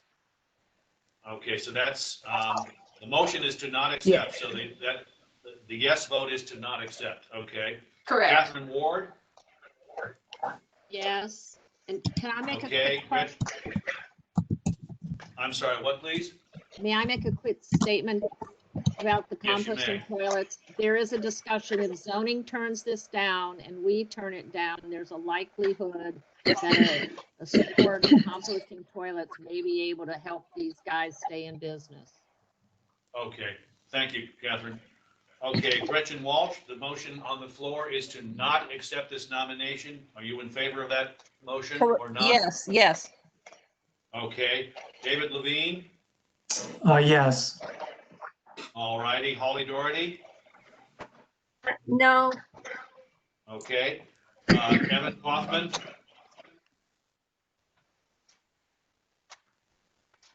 Evan Kaufman?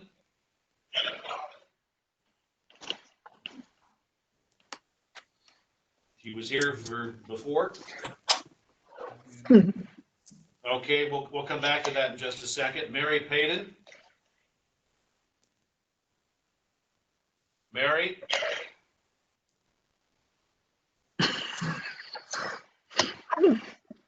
Mary Payton? Yes, I vote no. Vote no, okay. So your motion, you are voting against the motion not to accept, correct? That's correct. Okay, thank you. Queenie Cox? Yes. All righty, not to accept. Ellen Young? Yes, and I just saw a note from Evan Kaufman that flashed by that he's having difficulties, but his vote was yes, if you read the note. Yes, oh, okay, But- thank you. I would add, though, that in order for it to count for the roles and responsibilities, it needs to be a verbal, oral. We can't accept it as a chat. I'm back. This is Evan. I vote yes. I don't know if I've been called yet because I couldn't hear, but I vote yes. Great, thank you, Evan. Okay, Lynn Pasco? Yes. Okay, and Tracy Wood is absent. Okay, we have 1, 2, 3, 4, 5, 6, 7, 8 yeses, 1, 2 noes. So the motion passes. The motion is not to accept this nomination, and it passes by a majority. All right, thank you. Moving on to the next one, which is 8160 to 8208 Mount Vernon Highway. The nomination number is PC 19-MV-003. Staff could a brief summary reminder of what this nomination is about for the record. Yes, the nomination is to modify the plan text for recommendation area number 5 along Mount Vernon Highway by increasing the residential density from 2 to 3 dwelling units per acre to 5 to 8 dwelling units per acre. Staff recommended adding this nomination to the work program as part of an overall evaluation of recommendation area 5. And the task force also recommended to add this to the work program with an 11-0 preliminary vote. All right. So now for the final vote for this particular nomination, do I hear a motion?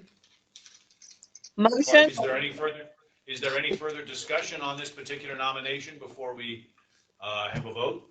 Tim, could I just say one thing? I think the staff is dead right to say you've got to expand it to the whole area or it's a no-go, because that's really important to get the whole area together and not let them piecemeal it.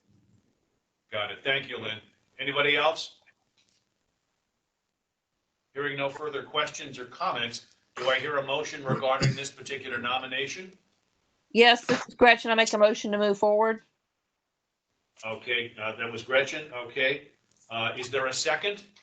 Yes, I second it. Second. David. Okay. Seconded by, that was David. Okay. Seconded by David Levine. Okay, the motion, we have a motion to support the nomination PC 19-MV-003. We have a motion and a second. All in favor? Aye. Aye. Aye. Aye. All opposed? Okay, the motion is passed unanimously. Great, all righty. Thank you all very much on that one. We're moving to the third nomination this evening, which is 2550 Huntington Avenue.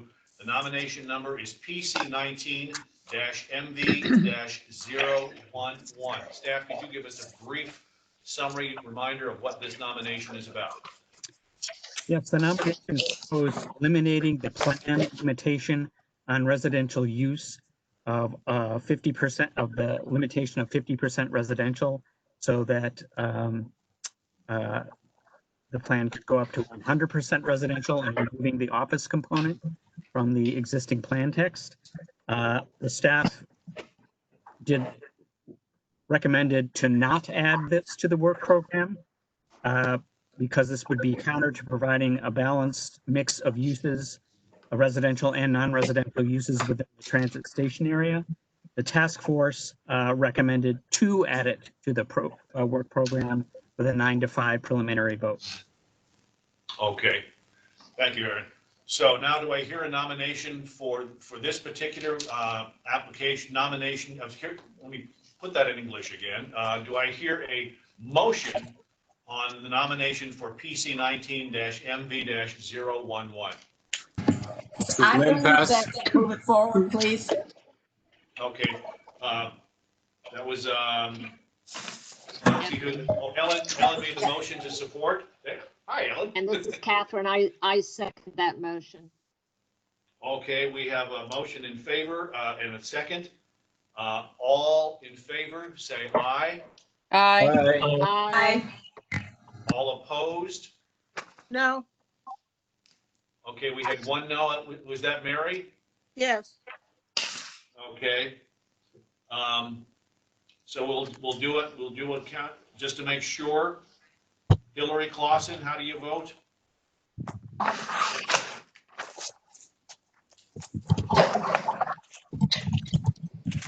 I vote yes.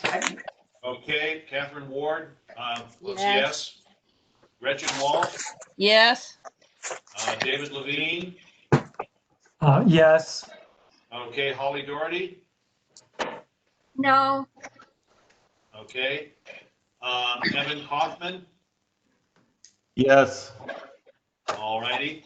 Mary Payton votes no. Queenie Cox, No. okay. Ellen Young, Yes. all righty. Hamid is absent.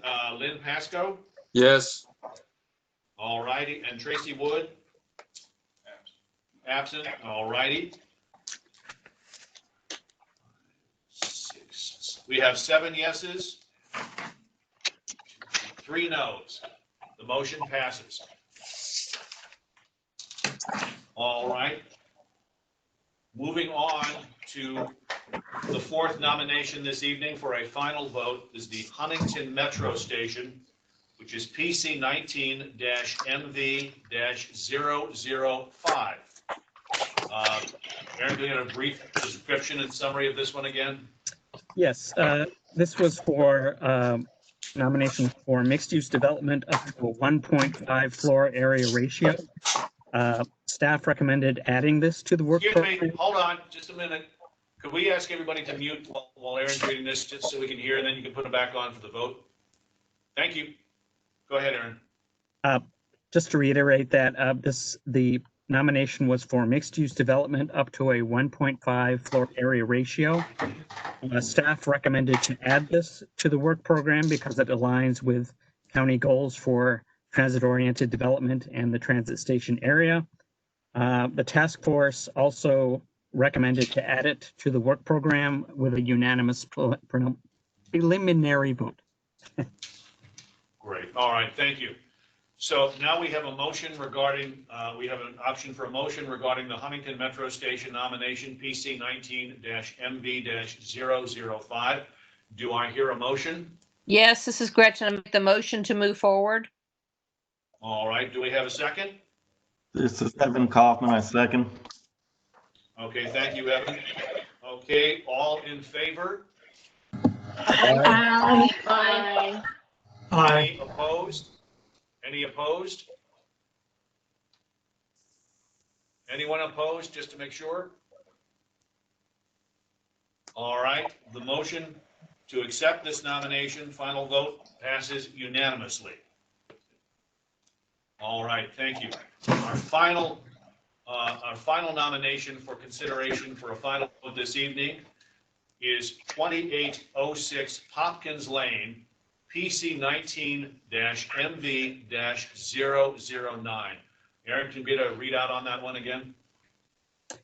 Sure. So the nomination proposes residential use at 5 to 8 dwelling units per acre, yielding up to 33 townhomes from the current plan recommendation of residential use at 3 to 4 dwelling units per acre. Staff recommended adding this to the work program with consideration for a significant percentage of affordable and/or workforce dwelling units. And the task force also had a preliminary vote to add this to the work program, and that was a unanimous vote. Okay, are there any questions, discussion? I'd like to make one comment if I could. This is Lynn. I raised the question before about the significant number of workforce or affordable housing. First is I don't have any idea what they're talking about, a significant number.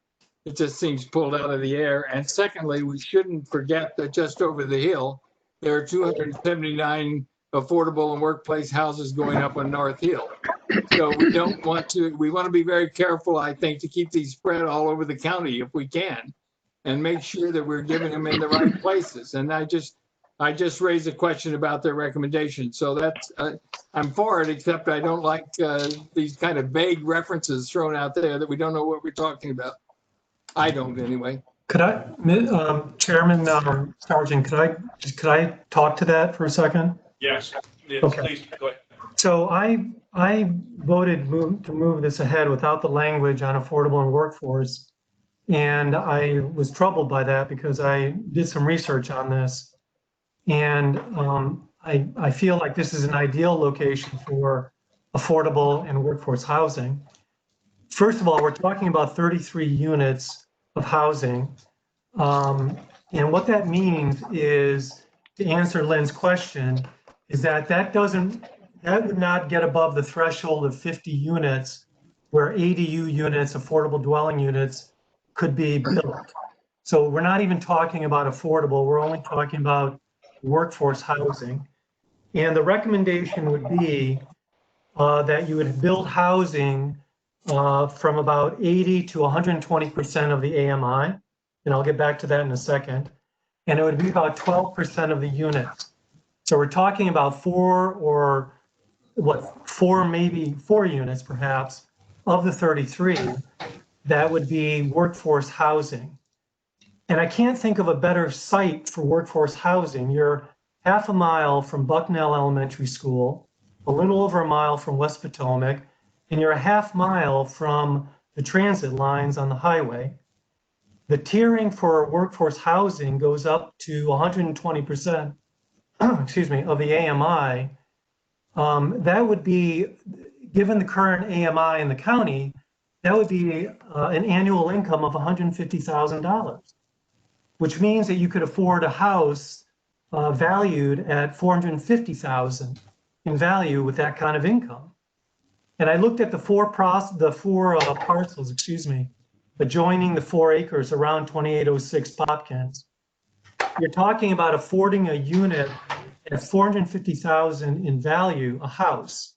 The assessments for the 4 parcels, the 4 houses around this site were ranging from $372,000 to $441,000. So building workforce housing on that site would be completely in line with the values of the housing that's existing there right now. And the last thing, I'll just get to the point that Lynn raised. North Hill is affordable rental housing. We're talking about workforce for sale housing. These are not rentals. This will be for sale. So it's going to be different from what you find on North Hill.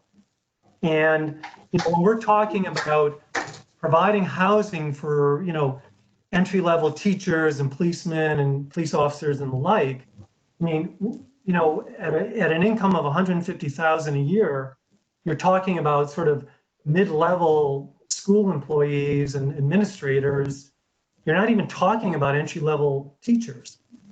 So I mean, I think we have to accommodate this kind of housing, and it seems to me that this is the best spot to be doing it. If I might just comment back, David, just in my defense, one thing is their recommendation says affordable and workplace housing. Yes. And the second thing about it is that those 120% workplace housings, if you look at the rentals, places like the Shelby and other places where they're having, those are the only vacant houses they have. They can't rent them.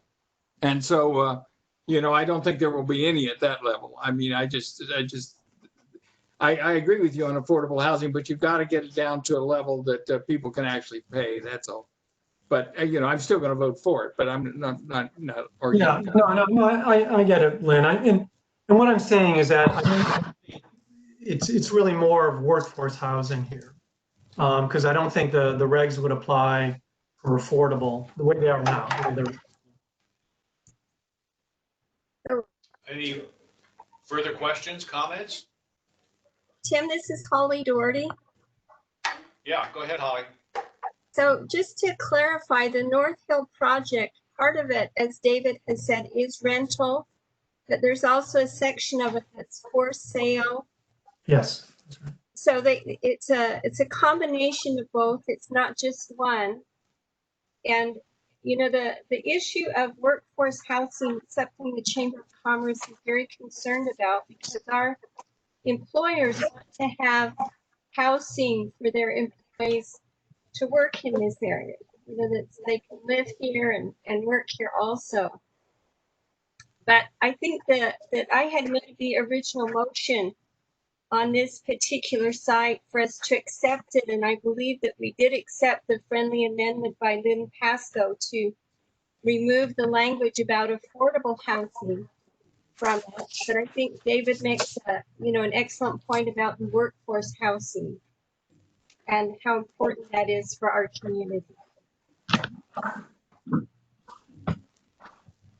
I want to say I had a real estate friend took a look at that area, and her estimate was that townhouses built in there at that 33 rate would probably sell for around 700,000, which is not affordable workforce. I don't think there would be any affordable, you know, what the county classifies as affordable would not be in that area. Question for staff real quickly to clarify based on Holly's comment. The preliminary motion that was passed, could you clarify in terms of what was added or deleted from that, Holly's point? Yeah, sure. So our staff recommendation included the language or considerations, I guess, that we had forwarded in our staff report that discussed having affordable and workforce housing be a component of the discussion for framing the parameters, basically, of any future study. And what Lynn had mentioned was essentially having a positive recommendation to include it on the work program, but without those considerations for affordable and workforce housing. Lynn, correct me if I'm mischaracterizing, but I think that was the goal. No, that was my point. And again, my question is just how much affordable housing are we going to concentrate in that area? I just think it should be spread out. That's the only point. But the motion was that just to clarify for the record, that the vote in favor of this nomination was made, but without the reference to affordable and workforce housing. Is that correct? Right. So that is what the preliminary vote considered support of this nomination, but without reference to affordable and workforce housing. Is everybody understanding of that? Commissioner Sargent, I wanted to mention the nominator Sherry Aiken is attempting to raise her hand in the platform. If you'd like to hear from her, I think she would like to say something if there's time and if the task force would like that. Yeah, if the task force is okay with that, I'm happy to entertain additional clarification. Sure. Do I hear any objections? Any objections? No. Hearing none. Okay, please include Holly in there. I mean Sherry in there. Good evening, everybody. Thank you for having the task force tonight and staying as late as we have been. I appreciate everybody's comments and just wanted to point out that the current comprehensive plan language prevents a developer coming in and even putting some type of housing there. As I mentioned in my presentation last month, there is no developer that Verizon is in contact with at this point. So we are just trying to get language that will attract someone to be able to put housing. And what we're concerned about is if there is limiting language that requires something, it will again prevent a developer coming to this site because they have to make the numbers work. And if there is something in the comprehensive plan language that limits what they can do, that might prevent future development. Can I ask a question? What is the sale price that Verizon was proposing when those developers were taking a look at it? I was not privy to that, and that was years ago when we first went through that special exception in 2014, and they couldn't make the numbers work then in 2014 for the 2 to 3 dwelling units per acre. But again, I wasn't a part of those negotiations. Well, the reason I say is because the sale price will significantly affect whether you can make a development work. Obviously, if they're going to give, the land away for $50,000, they might be able to actually build there. So, I mean, it really depends. But to say it won't work has to be based on other information that, we don't have. Any further questions? Yes, I have one question. Graham, could you explain what is the advantage of having that language in the proposal about workforce housing? Sure. So the way that we had thought about this was in terms of this nomination, you have a site that's off the corridor. It's outside of a mixed-use center. It's outside of an area that's already planned for higher densities. It's outside of the CBCs. It's actually outside of the suburban neighborhood areas that are between the CBCs along the corridor. So the comprehensive plan asks or recommends that workforce dwelling units, WDUs, workforce housing, be included whenever you're going to rezone and you're asking for higher densities in those areas. You're asking for multifamily in particular. So if you're outside of those areas, you're in areas that are suburban neighborhood, which this area is located in. The current comprehensive plan would not have a recommendation that says that you need to do or you're recommended to do WDU. So there wouldn't be that you could say that expectation for when a rezoning is filed, if a rezoning is filed in the future. So there's no, Graham, I'm sorry to interrupt. There's no specific reference to workforce or affordable housing, correct? No, not for this site currently, and we wouldn't have that expectation unless there's site-specific guidance that is developed as part of the plan amendment process that specifically says that this site, in this instance, WDU's workforce housing should be evaluated as a component of it. So that's why we included it. And to Lynn's point, which is a fair point, I think, about not having a specific percentage that was identified, that was intentional. The idea being that this is something that's not based in countywide policy in terms of the percentages and the commitments or the AMIs that are expected countywide for WDUs. So in this instance, we wanted to say significant so that there could be something that is discussed at the plan amendment stage, but that actual commitment level would be a component of that. But we didn't have enough information to make a specific recommendation on what percentage we think would be appropriate in this situation. So that was an intentional thing on our part. So just so you understand our thought process on it. Further questions or comments? So I have a comment, Mr. Chairman. So to Mr. David Levine's point with WDUs, which, and I know we talk about what's on within the CBC and suburban neighborhoods, but as someone that lives along the corridor and you can stand out on Route 1 and you can look at those houses if they were to be built there.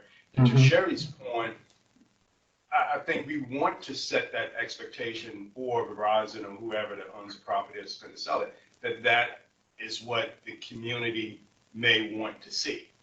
And I'm not speaking for the entire task force, but I'm speaking to David's comments, which is very good.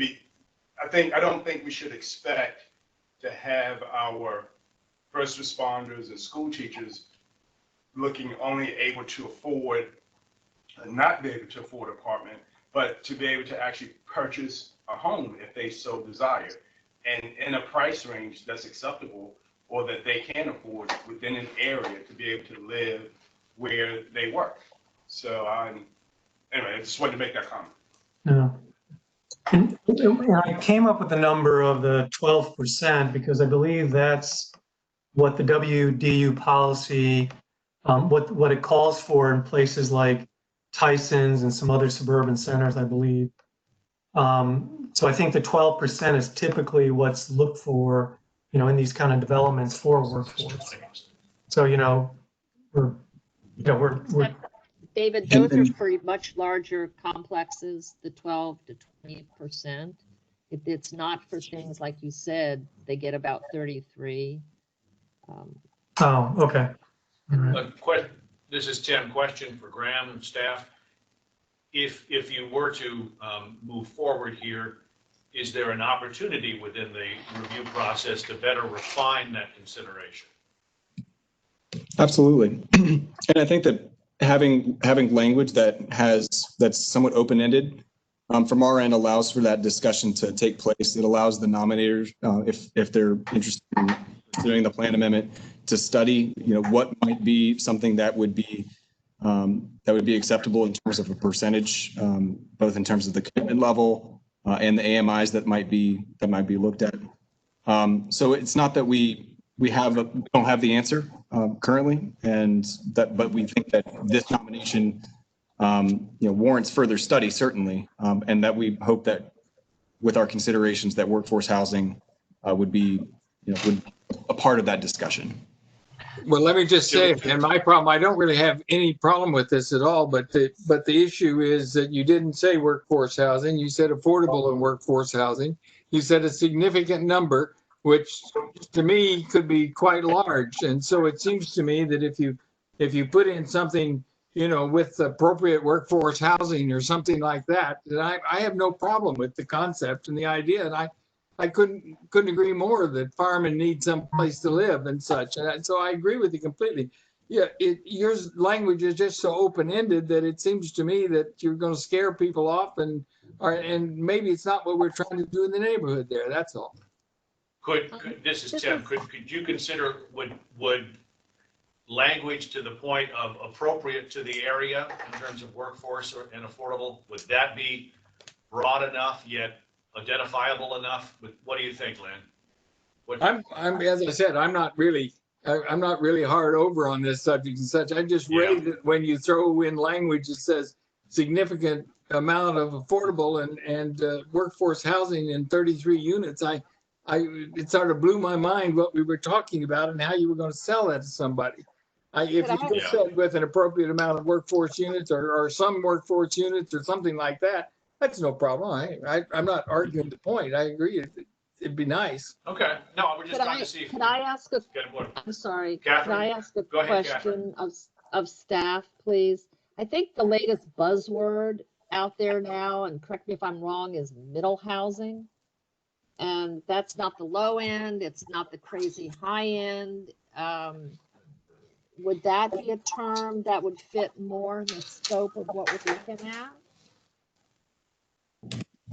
Potentially. I mean, the task force can absolutely recommend, and as a part of their formulation of their considerations, can use whatever terms they'd like.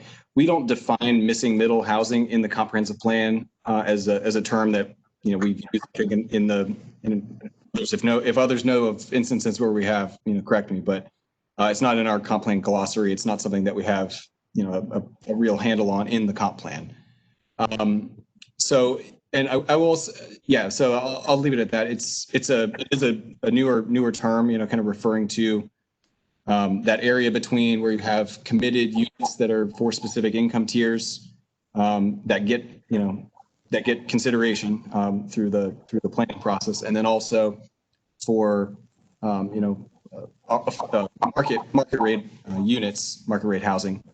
So it is an important consideration, and the task force can make that as a part of their recommendation if they'd like to. It's just we don't have a comp plan term for it yet, and haven't discussed it yet.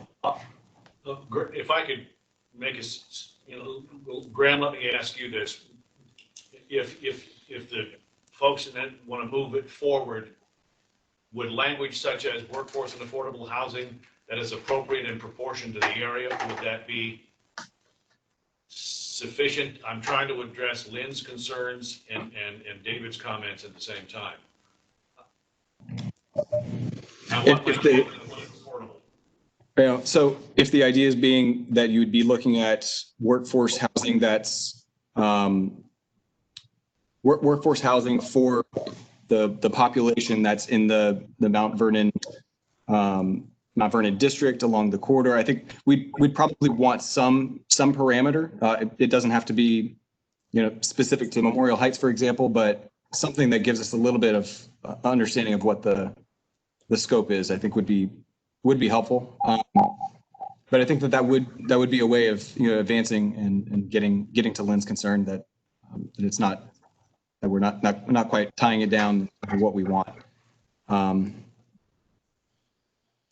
So if you're looking at something that's for district wide, if looking at the corridor, if it's this particular planning sector, I think any of those could be something that we could use as a jumping off point.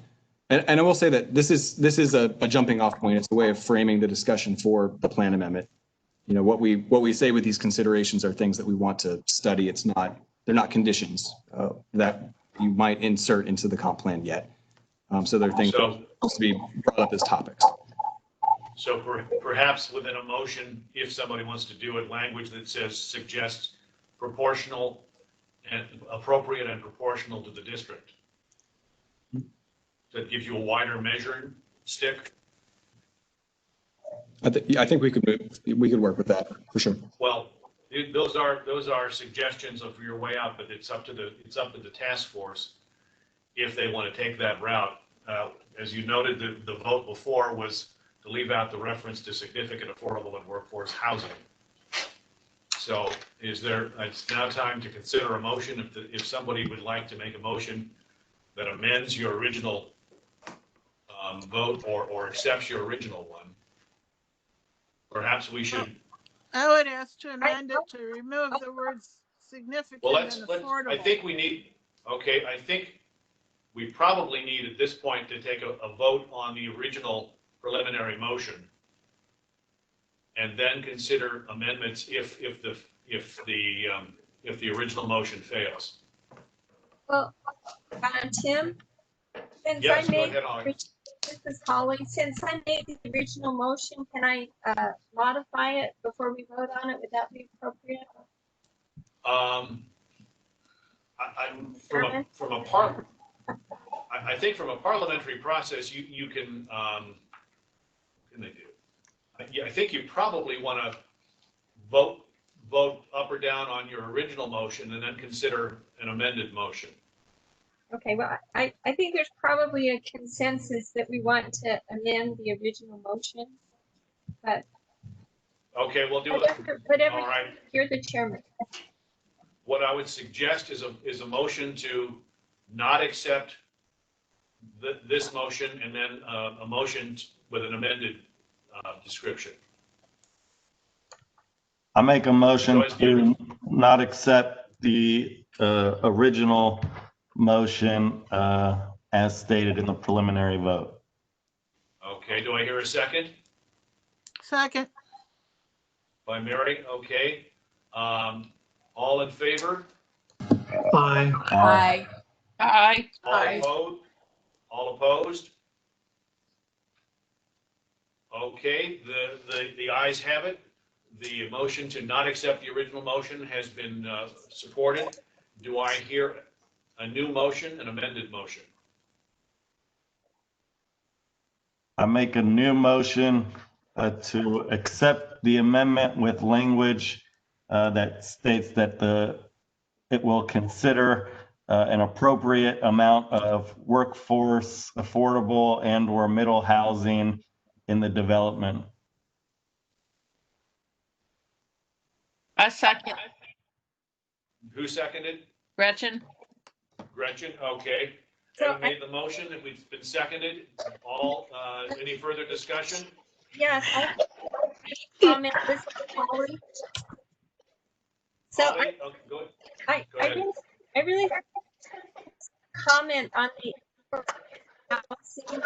It's very on point that we don't want to have all of the affordable housing in the same place, and we've already got the Northfield project that has affordable housing, but we do have a need for more workforce housing.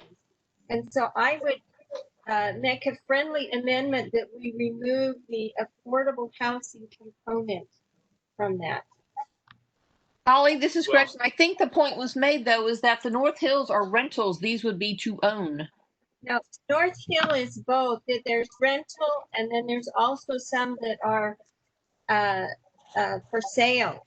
They have, and Holly's correct. The for sale units have affordable units and workforce unit pricing in them. Okay, I'm sorry, I stand corrected. Okay, This is Queenie. I just have a question about the definition for middle housing, as Graham made mention that it's not defined in, the comprehensive plan language. So if we use that term, would, and I guess this is a question for Graham and staff, would they add middle housing to the definition for the comp plan?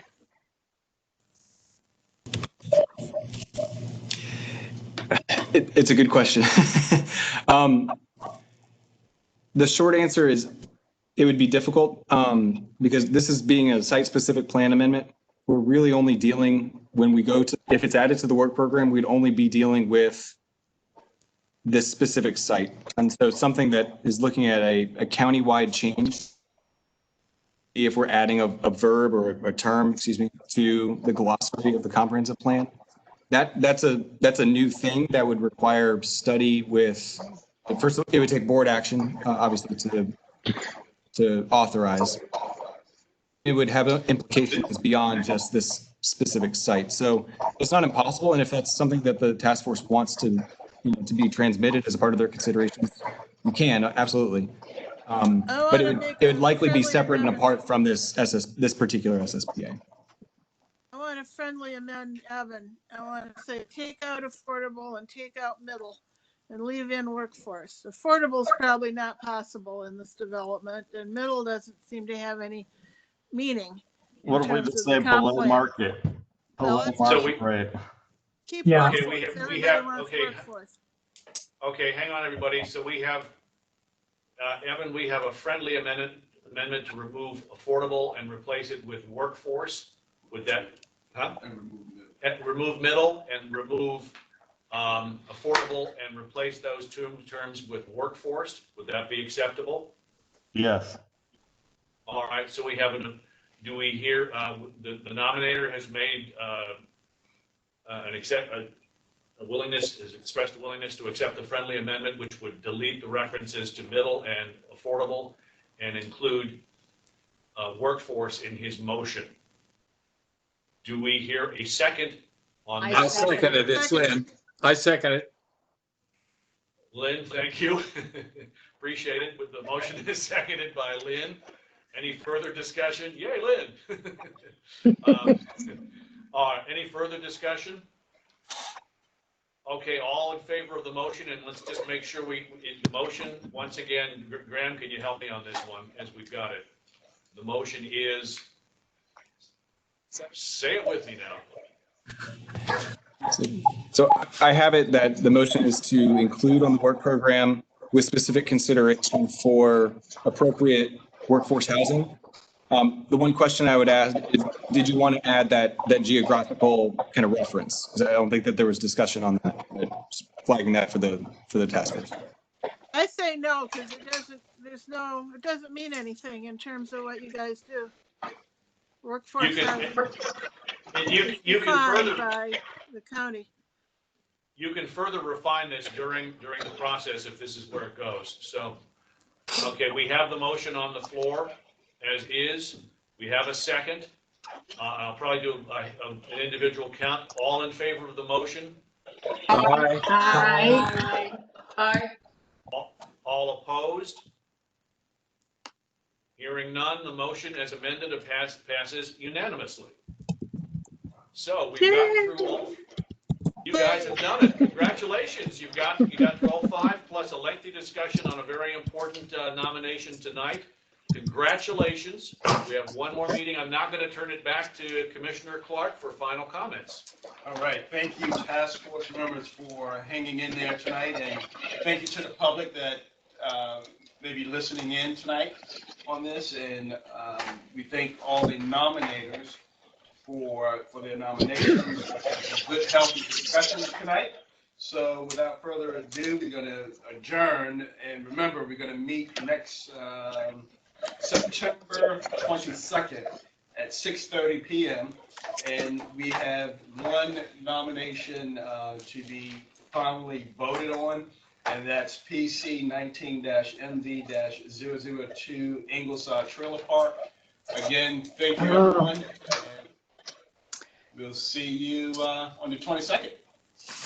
Thank you. All right. Okay, thank you. Good night. Good night. Good night. You.